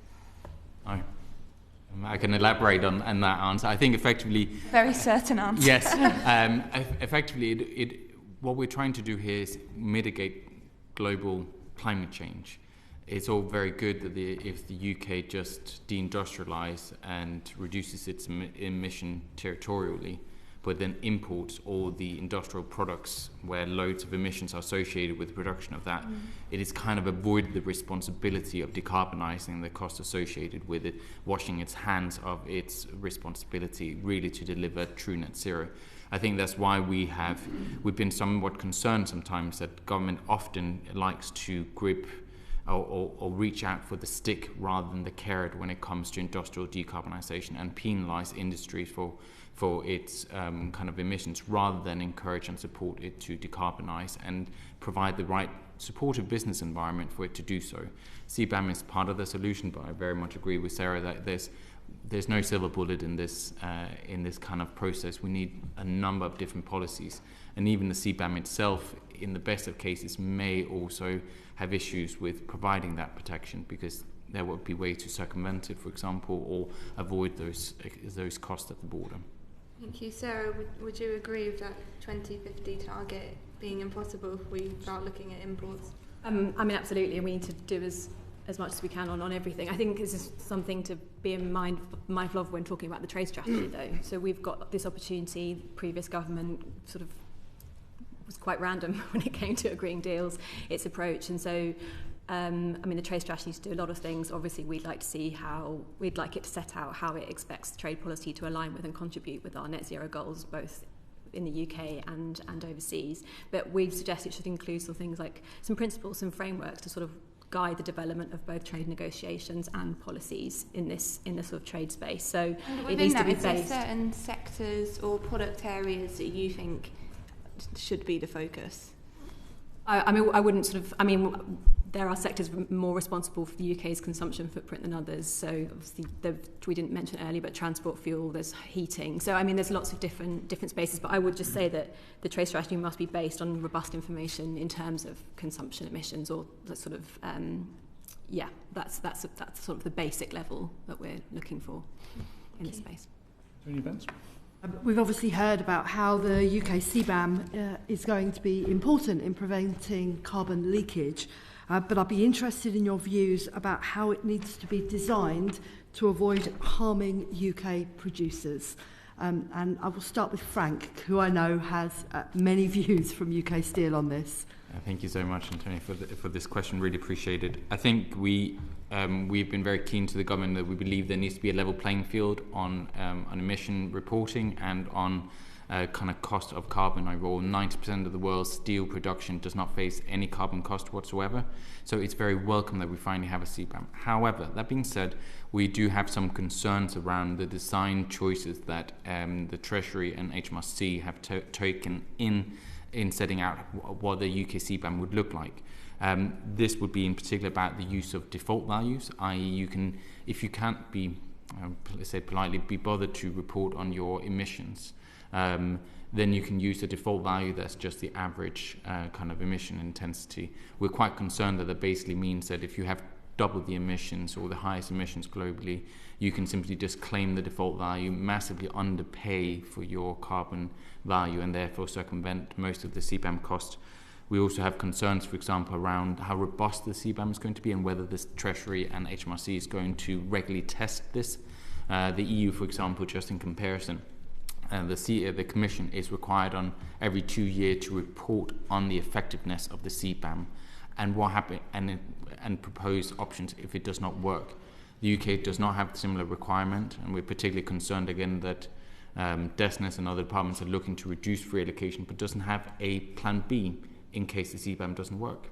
What if it doesn't work? What if we see loads of circumvention? What if we see high emission steel imports? What if we see kind of the shift of export and imports shift? Do we still keep reducing free allocations and therefore increasing the cost of domestic industry while we allow imports to simply circumvent all this cost? And I think that we have some concerns over the design and how robust the policy is at the moment. So it seems that they prioritised the importers of steel over domestic producers. And of course, we have some might say that there are also some worries about the timescale. Yeah. And in a response, I had a response to a letter from the Treasury yesterday about the CBAM, and they said to me that the EU CBAM cost will be minimal in 2026. I'd appreciate your thoughts on that. Yeah, I think we dispute that. With all respect to the Treasury, I think they underestimate the actual cost faced at the border in 2026 in the EU. Bearing in mind that effectively there's two ways of looking at it. A, you can look at how much you're going to reduce the free allocations that steelmakers in the EU, for example, receive at the moment. It's going to be reduced about 2.5% in 2026, so that is fairly minimal. The thing that officials have perhaps left out is the fact that there's already a gap between the free allocations you receive and the actual emission profile. So by our estimation, that's by latest data, suggests about 25% short, plus the 2.5%. So you get to about 27.5% short between your emissions and free allocation, and that's what importers have to pay. Mm-hmm. And at that point, really, you are looking at potential cost of around 40 euros per tonne of steel. The steel industry is very trade intensive. Usually contracts are made on anything by around less than £5 per tonne of steel. So if you suddenly have to pay £40 at the border, you may not be able to compete, and that all that high emission steel that cannot compete, that so long is suddenly stopped at the EU border, is going to be displaced to other markets, such as, for example, the UK. Cause massive damage to the domestic steel industry. So we're very concerned that the Treasury hasn't really taken in the entire aspects of that. Okay. And Rebecca, you've highlighted the issue around electricity trading schemes, but Charlie Maynard has a question here. Yes, actually I've got three very short questions. One is, do you think it's a sensible goal to be heading towards a single market in electricity with the EU? One. Second, many interconnectors across the North Sea are linear, from A to B. Do you think we should be heading towards a mesh or a grid network in the North Sea with partners, obviously? And thirdly, what do you see as the biggest hurdles to building out interconnector networks out of the UK? Okay. Thank you very much for the questions.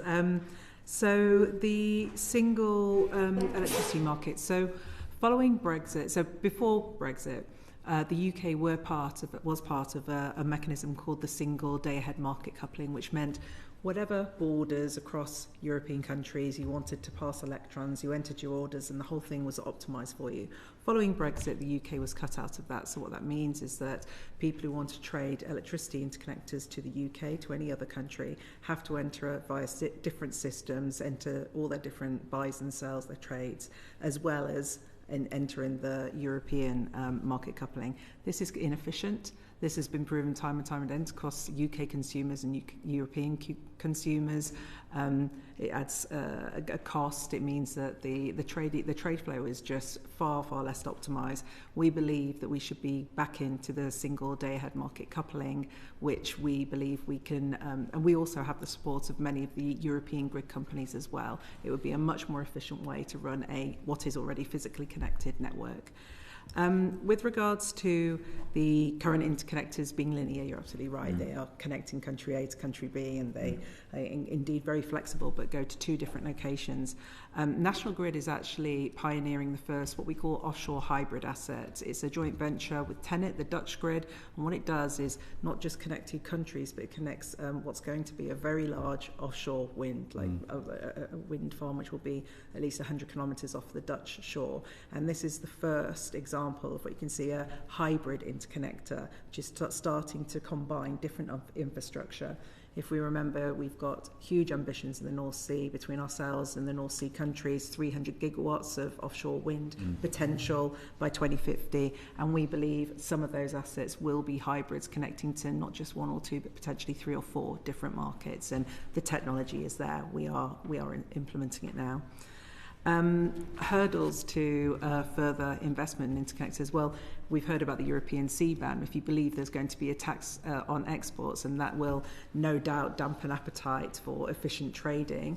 And of course, we're aware of challenges in the supply chain market today. There's challenges with planning, which we really hope will be supported by the Clean Power 2030 plan and the further efforts that the government are making on strategic planning.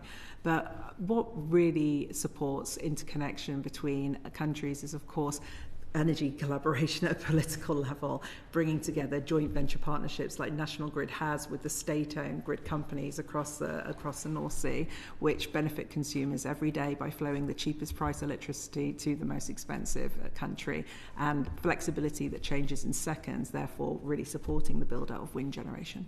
Okay, thank you very much. Sarah Edwards. Thank you, Chair.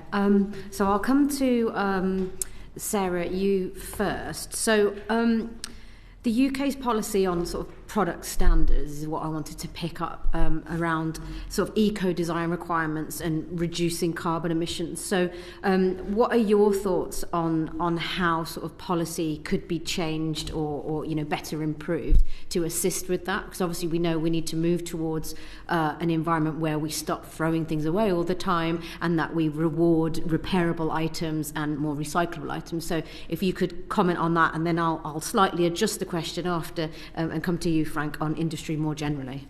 I mean, eco-design standards are sort of a really well-established set of product rules that have done some really helpful things, like combined with energy labelling. I think they save UK consumers sort of £100 on their annual energy bills. Like this, they've been a real positive. Obviously, mostly focused on energy efficiency and household appliances, but we see no reason why that can't be expanded. And indeed, the EU has been expanding its product sort of standard rules, focusing much more on sort of repairability, recycling, etc., prioritising reuse. So I think, unfortunately, after Brexit, sort of the UK sort of put that area of policy development slightly on pause, had other things to just get on with. So we have seen the EU increasing divergence in this area. So I think catching up with that, and we obviously now have I think it's the product regulation methodology bill going through Parliament to try and allow some of the sort of the product standards that have been brought in to place in the EU.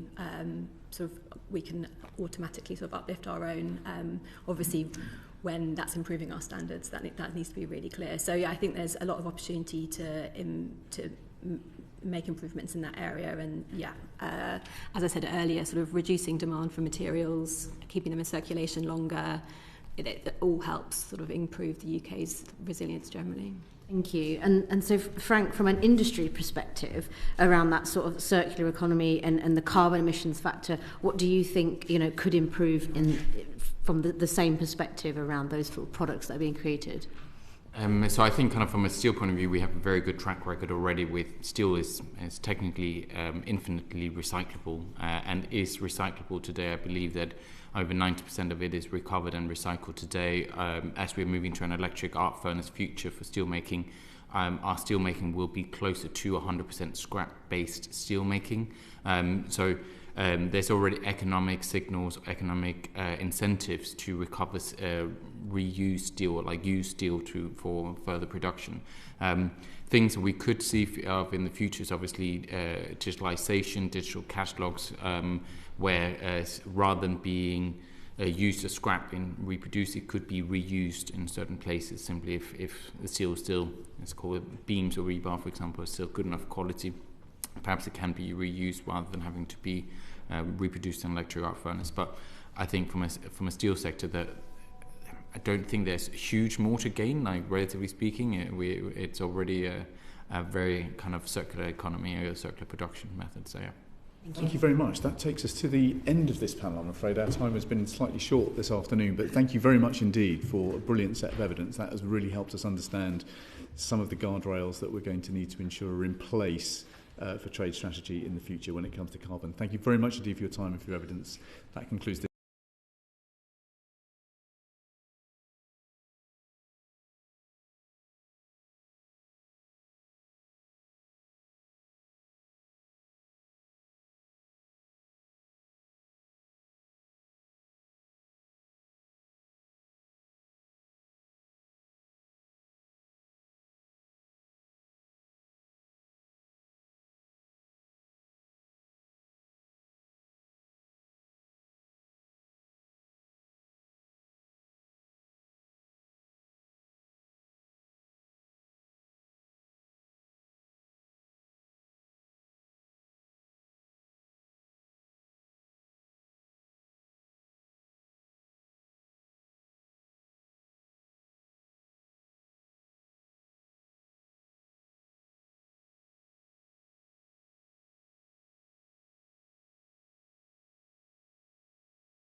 Order. Welcome to this final panel on today's session on trade strategy. Thank you to all of our witnesses for joining us and for your time. So Shara Cooper-Coles, thank you very much indeed for joining us remotely. We're very grateful for that. Lord Sedler, perhaps I could start with you. The Prime Minister is off to Washington shortly. He has a threat of tariffs to manage when he gets there. If the President of the United States imposes tariffs, should the UK retaliate, and if so, how? It depends on the nature of the tariffs, the extent, the degree to which they're conditional. We should be ready to. What we saw in the first Trump administration, as you'll recall, I was National Security Advisor throughout nearly the whole of that administration, was non-tariff measures as well as tariffs. For example, punitive tariffs on steel, which was notionally aimed at China, but in fact swept up all other producers of steel as well, including the UK. So I think we have to be ready to. But in the end, we're not going to outmatch the Americans if we get into a tariff war.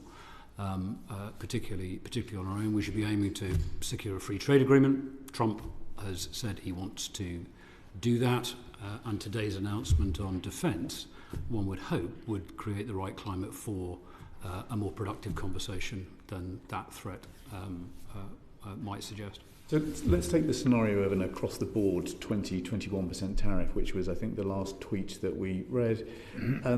What's the UK response to that? Is it the kind of strategic tariffs that perhaps we imposed in the past, or how would we calibrate our response?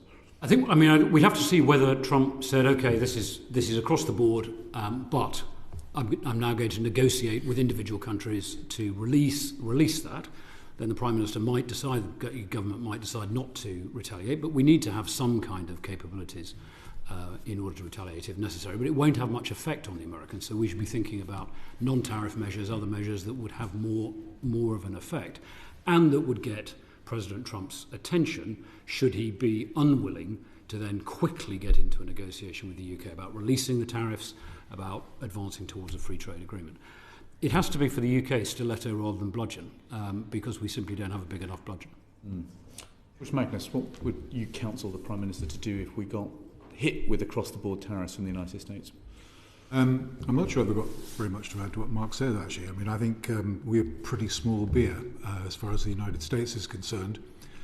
I agree, we should be prepared to match or to counter.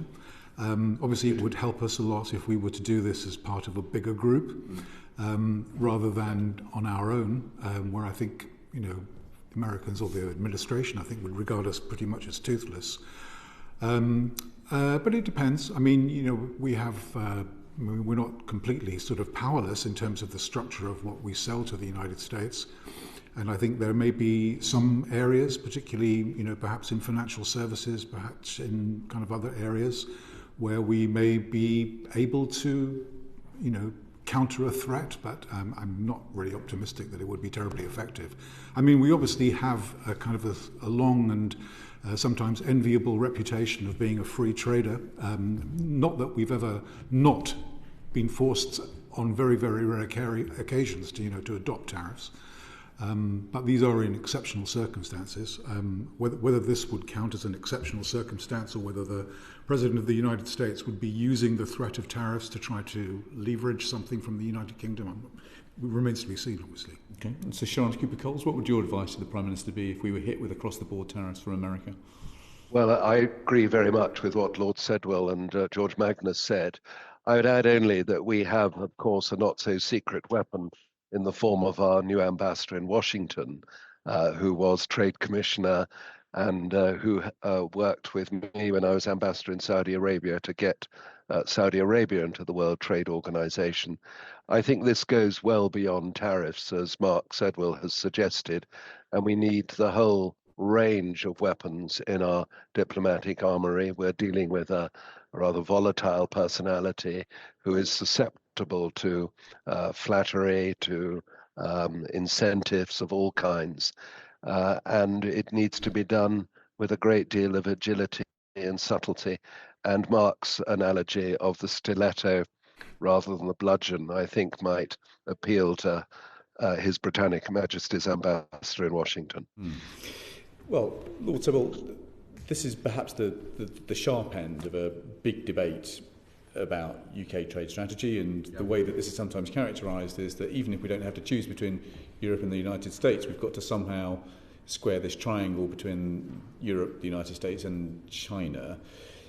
What are the worries that we need to have at the front of our minds about the risks of economic coercion when we're trying to figure out some of the answers to these debates? There are two big risks I'd identify. The first is, as you suggest, Mr. Chairman, the three big players here are the US, China and the EU. And if they get into essentially a protectionist battle, tariff war, and a whole load of non-tariff measures taken against each other, then they'll be so preoccupied with each other that countries like the UK, Japan, Australia, others who are essentially independent operators will just have to navigate our way around it, because they'll be so preoccupied with each other they won't have any bandwidth really to focus on us. And that's the first big risk. I think we just have to recognise it's not a risk of coercion; it's a risk of essentially just being ignored while they're preoccupied with each other.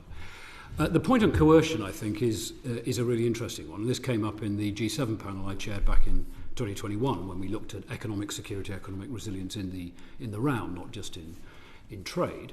And what we've seen in particular with Chinese coercion of countries, the use of economic measures to coerce countries, is essentially playing them off against each other, picking them off one by one. So we saw this with Australia and Canada, with essentially the detention of senior Australian and Canadian executives in China, trying to secure concessions from those countries in return. And frankly, apart from a bit of rhetorical support, it felt pretty lonely, I think, to be in Canberra or Ottawa in dealing with China at that time. And one of the points we made in our report to the G7 was stand together.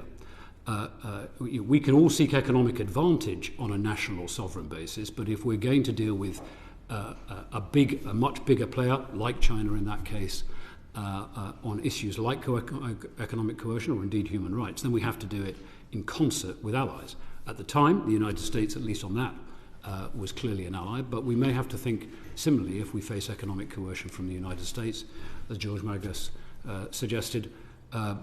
Being able to deal with others, respond with others, is going to be a great deal more powerful than responding on our own. George Magnus, what's your... Yeah, I mean, I think with the United States, it's interesting.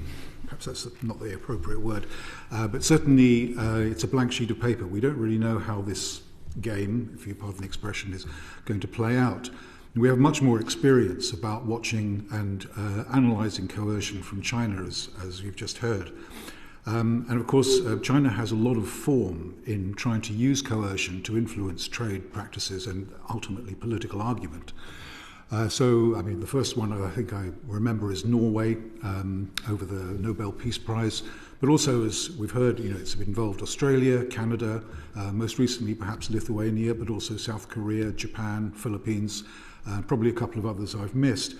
The interesting thing about these episodes is that they've caused, quite a lot of disruption to particular products because they've never really been imposed by China on across the board tariffs, as it were. It's always been on very, very specific products, which I think Beijing has always thought would be harmful to the exporter, but strategically immune from China's point of view. So nothing has ever really been banned that was of great significance to the industrial policy of China.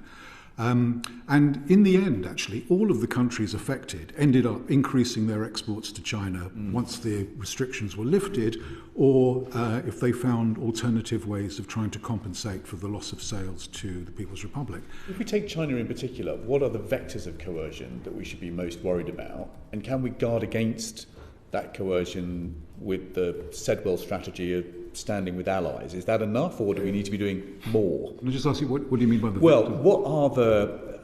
what are the main lines of coercion that we should worry about when it comes to China? Well, I was going to say, of course, unless we really hacked Beijing off and did something very offensive, or said something, or did something that they found very unpleasant, I don't think that we would necessarily be in the firing line for specific export restrictions that didn't apply to others. But there are kind of other more subtle ways in which China tries to influence trading patterns and obviously ultimately political argument and narrative. So some of this actually comes through the roles of state enterprises. Now, curiously, or not curiously, for the last 50 years, the role of state enterprises in China has been pretty constant. It's been about a quarter of the total output of the economy. But a quarter of $18 trillion actually is a lot of power and a lot of financial muscle. The other way, of course, which is something quite sensitive, maybe you don't want to go into sort of too much detail, but obviously influencing operations through business consulting firms, through business lobbies, through, what shall I say, well-placed members of the establishment. These are all ways in which, lots of countries do this kind of thing. We probably do it as well, for all I know. But actually, obviously, China is an adversary, and we have to be really careful that how that more subtle influences. It's not really coercion in the kind of blunt sense of the word, but the effect, of course, is the same. And Lord Sedler, what were the key risks that I identified one, which is essentially the detention of British executives or foreign executives. We didn't face that ourselves, but the Australians, Canadians did, and it, I think, has become harder for many businesses now to convince expatriate staff to serve within the People's Republic itself. Although Sir Sharon would have a better view of that because he has a much more comprehensive view of the overall perspective of British business operating in China. In particular, it's market access. China doesn't need to use tariffs in order to be able to impose pressure, because so much of our dialogue with China, our economic dialogue with China, certainly in my time, was about market access, not about the formal measures of trade barriers such as tariffs or formal regulations on non-tariff barriers. Simply the guidance from the party, from the government about market access. And of course, it's such a crucial part of our, for a trading nation, such a crucial part of our economic plan. Sharon Cooper-Coles, what's your view about the key risks when it comes to economic coercion? Well, I think they are less in the case of the United Kingdom than they are in the case of other countries, given the fact that we run a goods deficit with China. We have, at the moment, under the new government, a pretty good overall political relationship with China. At the China-Britain Business Council, we polled our members on this, and only about 10%, only about half our members make less than 10% of their profits from China. So I would say, Mr. Chairman, that the flip side of economic coercion is also economic opportunity, that China is not afraid, like other countries, to use its power to incentivize countries. And we, as a huge exporter of services, we saw this during the Chancellor's very successful visit to China in January, we see big opportunities as well for British business. So it's not just the threat of coercion.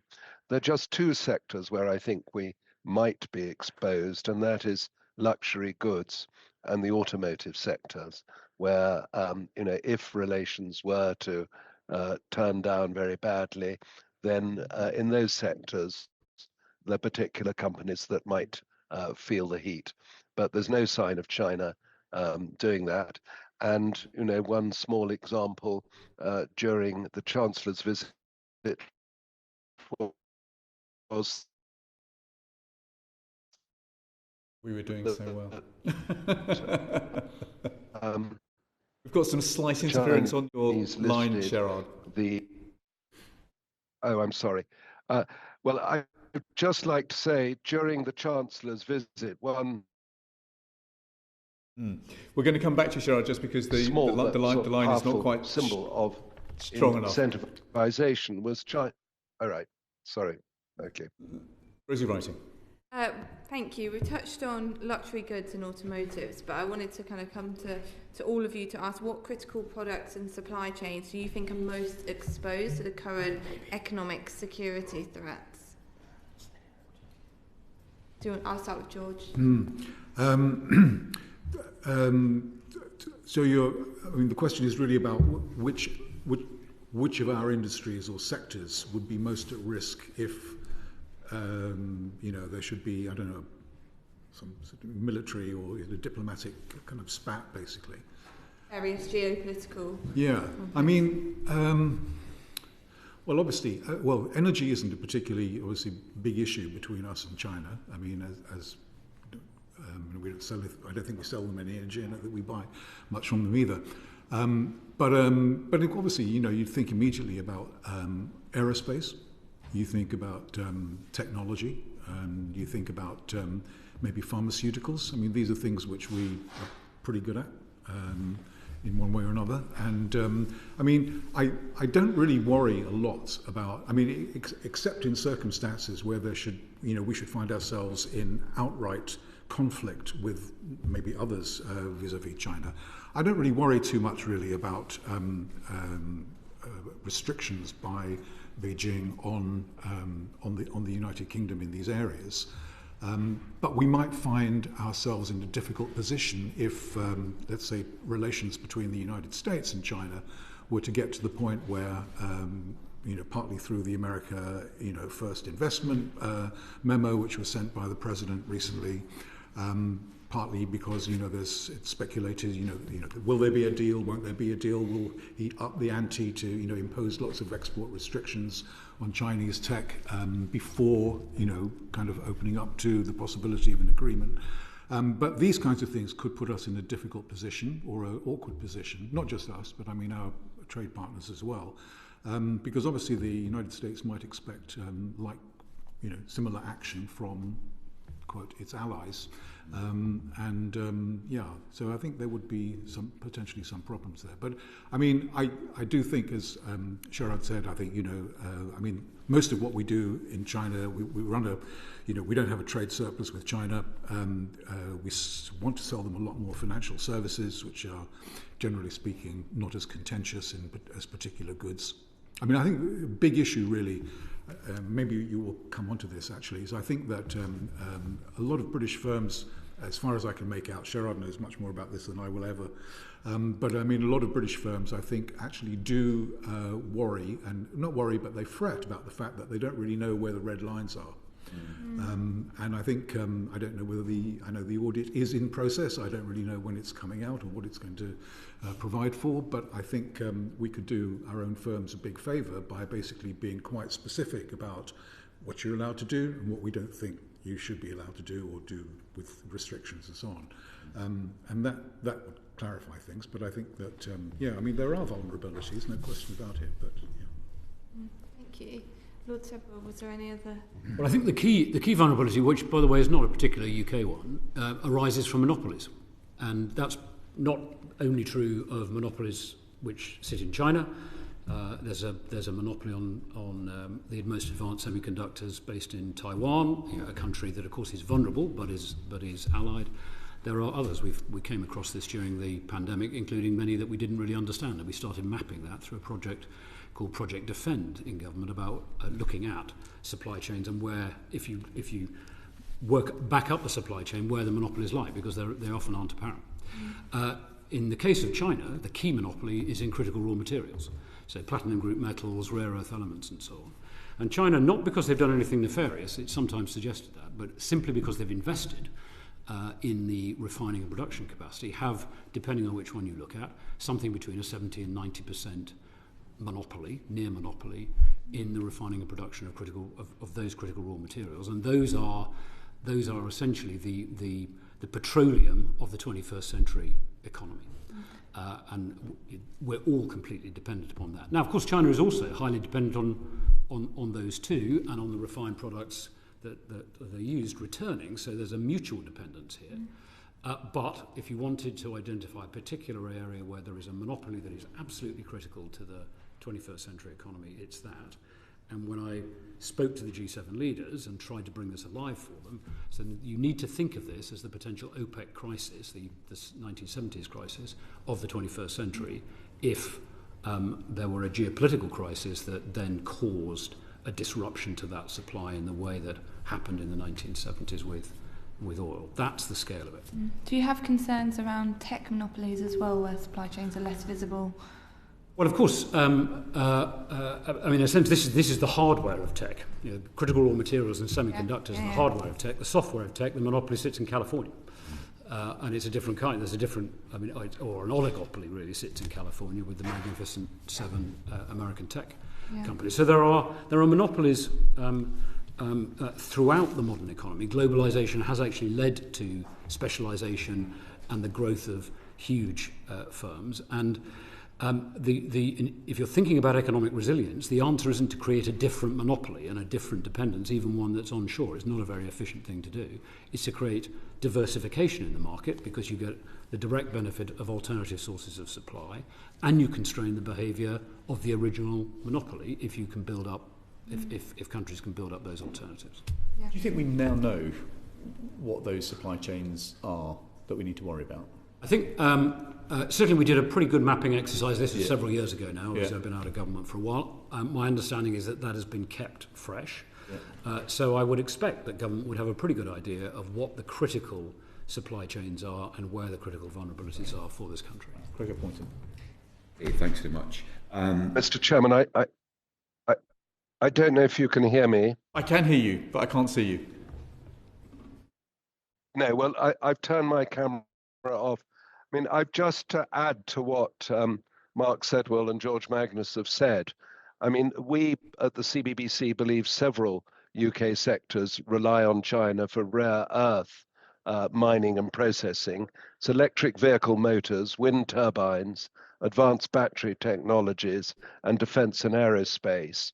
And then I'd agree with what George said about pharmaceuticals and chemicals, and also technology and semiconductors. But our figures also suggest that we're less vulnerable than the US on solar panels. We're less vulnerable than the EU on electric vehicles, solar panels, and industrial equipment. And our vulnerability in terms of rare earths and battery materials is similar to that of other nations. But we think given the present climate, and indeed given the tensions with the potential tensions with the United States, we're not actually as exposed as we might be at the moment. Okay, thank you. That's very helpful. Can I just add two very quick things? Yes, George. One is, on the subject of supply chains, I think this is sort of a little bit of a moving feast now, because of the influence of tariffs, from Trump 1.0, and all the other kind of restrictions on investment screening and so on and so forth, which we do, and the Americans and everybody else. Obviously, supply chains are kind of moving around a bit in terms of being recalibrated. So, the kind of Chinese share of US imports and the American share of Chinese imports have both dropped over the last 5 or 6 years. And we've seen a significant increase in trade volumes emanating from countries like Mexico, Thailand, India, Vietnam, even countries like Cambodia, for example. So I think this is something that we need to kind of keep an eye on, actually, is where, how these supply chain metrics are shifting as a consequence of the policies that are being introduced, to restrict trade.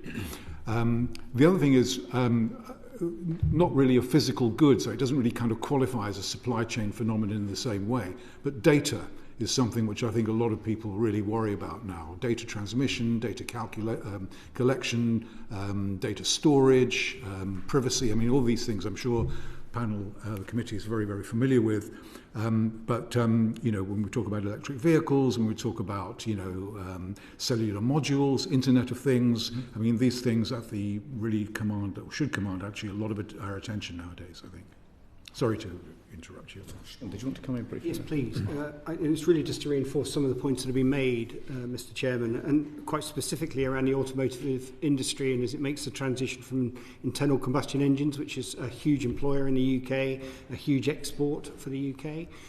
But as EVs become more dominant, and of course mandated that we move towards electric vehicles by either 2030 or 2035, Chinese monopolies going to grow and grow. And what we're seeing is that we are already seeing some form of control, particularly around critical minerals, where they'll limit exports of those minerals, they'll ban the export of those minerals, and now increasingly beginning to, in the case of lithium, ban the export of technology and investment outside of China.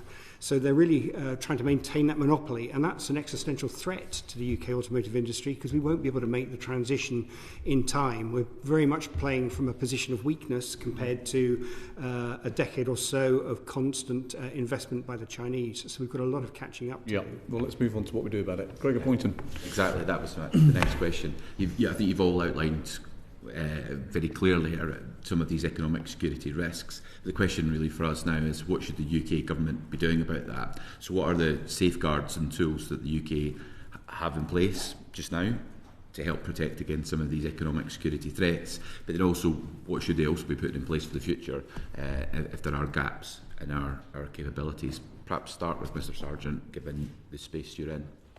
As Lord Sedler said, there's been a lot of work done in the UK to identify critical minerals and which ones are truly critical. That's both in terms of availability and demand.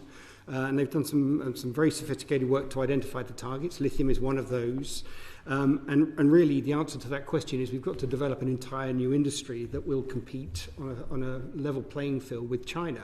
Now that's difficult because in the UK we heard from the steel industry earlier that there's all sorts of requirements on lowering your carbon footprint, about sustainability and ESG credentials.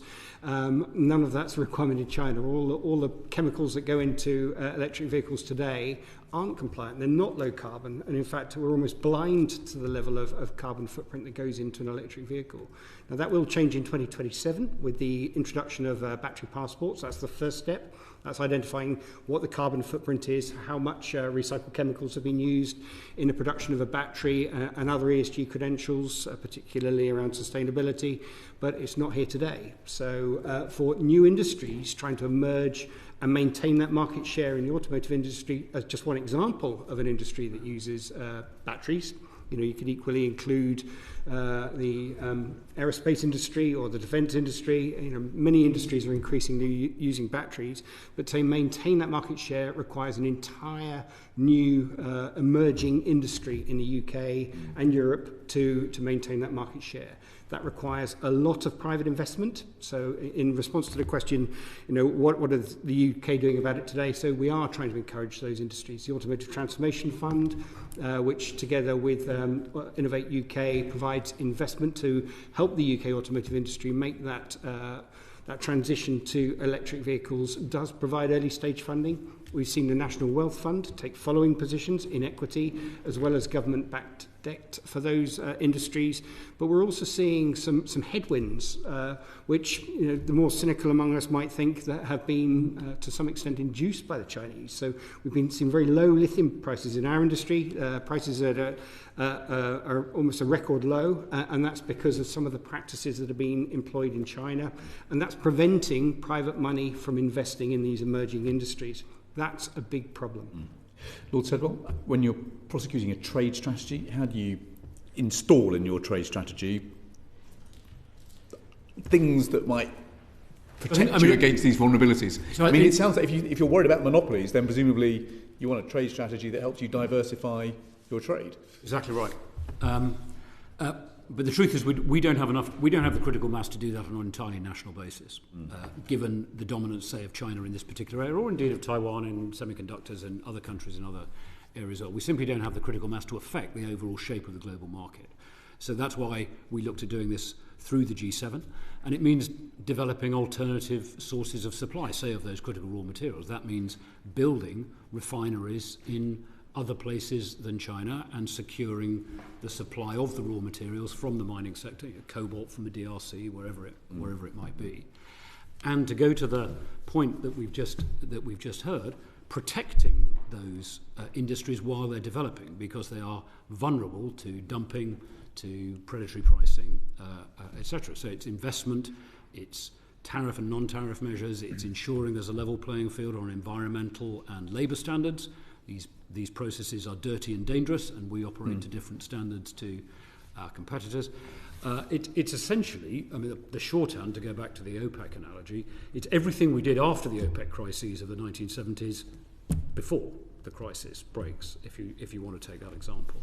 To go to the sort of the very sharp end, though, it's also about getting British tech companies, assuming they get access to these raw materials, to incentivise them to be able to grow in this country, not listing on the NASDAQ rather than listing here. And we don't have time to go into all of those measures, but getting the incentives right to achieve that as well. So it isn't just a trade strategy, it's got to be essentially an economic, resilient strategy of which trade is a part. Where's the locus for this in government then, from your experience as Cabinet Secretary? Mr. Where would you put the centre of gravity for coordinating this? Well, in my time, the locus was, sort of in a sense, counterintuitively, despite the title, the National Security Council, because national security was defined really by the coalition government very broadly, and in a series of strategic defence security reviews, national security capability reviews, integrated review, we defined national security as essentially encompassing security, prosperity and influence. That was the sort of the shorthand for it throughout that decade. And so we brought the economic and security departments together at the NSC and thrashed these issues out. So how were we going to have a coherent relationship with China that balanced our security concerns with our economic So does that mean is it a mistake? It doesn't matter where it is, it's just got to be somewhere that balances those things off. But does that mean it's a mistake for the Secretary of State for Business and Trade not to be on the National Security Council anymore? The Trade Secretary or the Business Secretary were on the National Security Council in my time. So they're not now.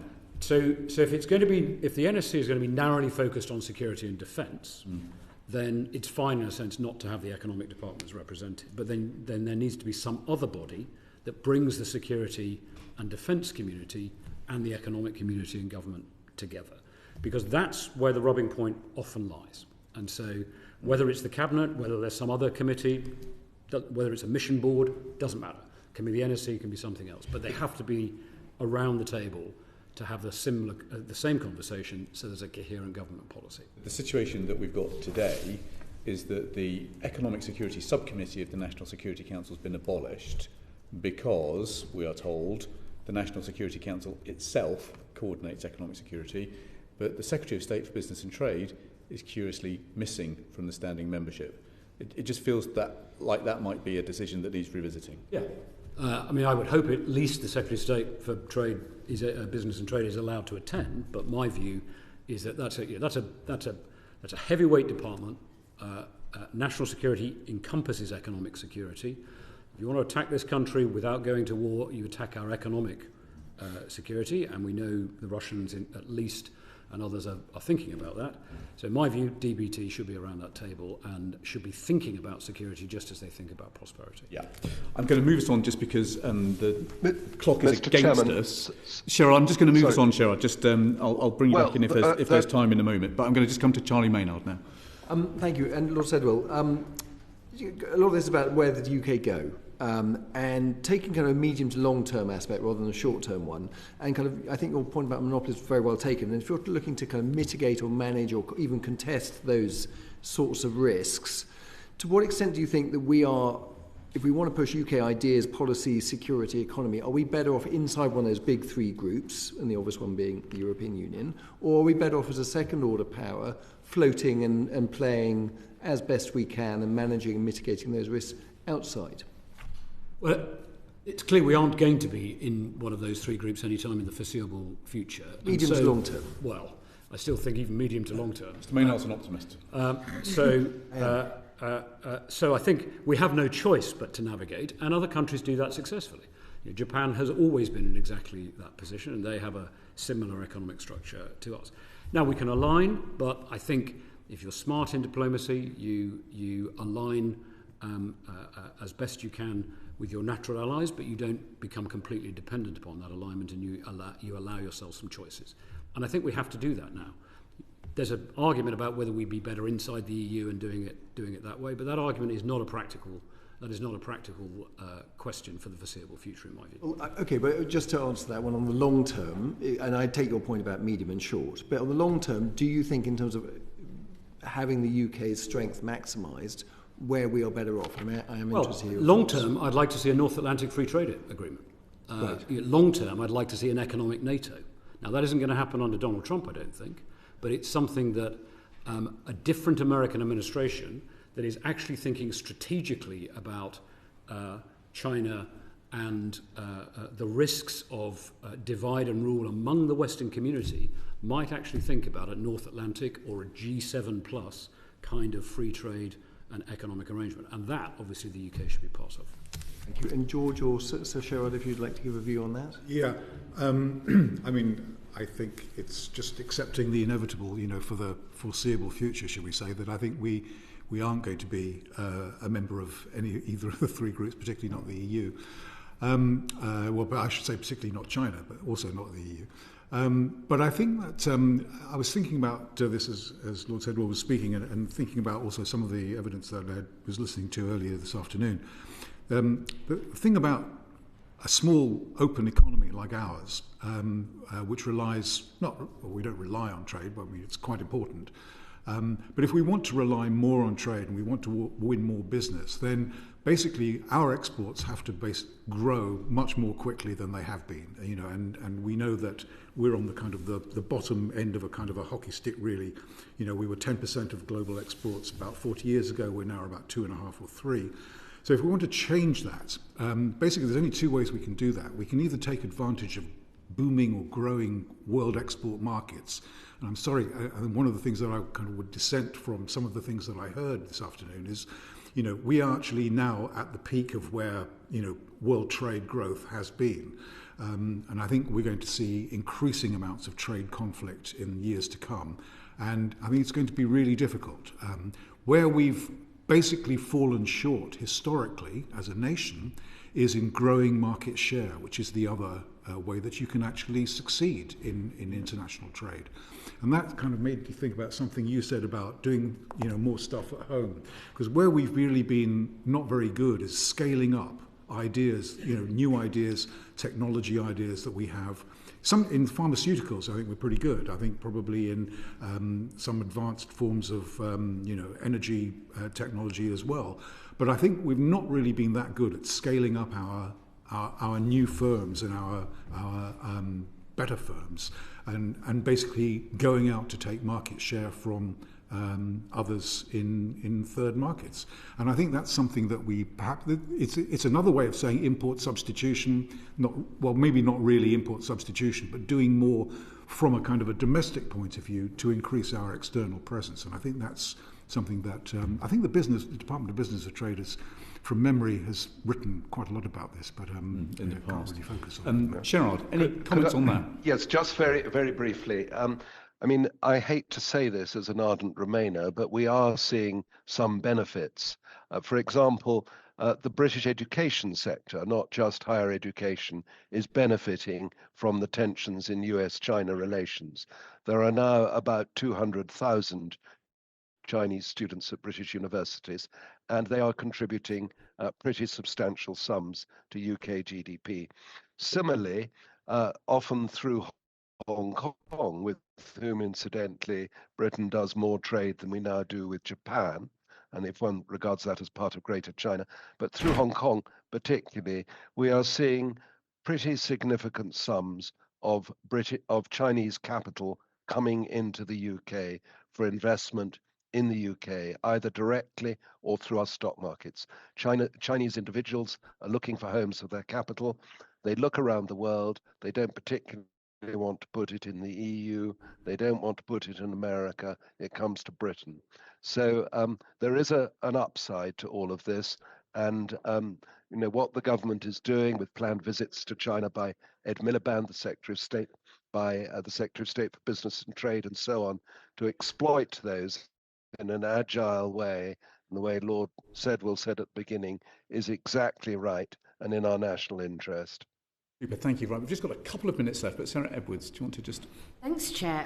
Just because we've covered off a little bit of what I was going to interrogate, I'm just going to ask for a brief comment from Sean, and then I'm going to slightly change the direction and ask Lord Sedwell something as well. So we've talked a lot about national security and economic security, particularly around batteries and lithium. So I just wondered, Sean, if you wanted to comment on what the government could be doing around stable supply chains. And I know you have touched on that a little bit. And then I'd like to ask you, Lord Sedwell, about whether or not we need to slightly diversify what we're looking at when we're talking about critical minerals, for example. Because I know, for example, that Warwick Manufacturing Group are currently looking at a project at the UK Battery Industrialisation Centre about sort of solid state, for want of a better word, batteries and alternatives and different materials. And I have a company in my patch called Pychem that help with the research and the tools around developing different forms of batteries. So I just wondered, when we're looking at maybe putting all our eggs in one basket, in this instance lithium, whether you had any thoughts on that. So if I could come to you first, Sean, and then perhaps to Lord Sedwell. If you can just give us a minute each, yeah, that would help us finish on time. Thank you, Sean. I'll start with 10 seconds to say almost every construct of battery technology uses lithium, so I think there's a strong case for it.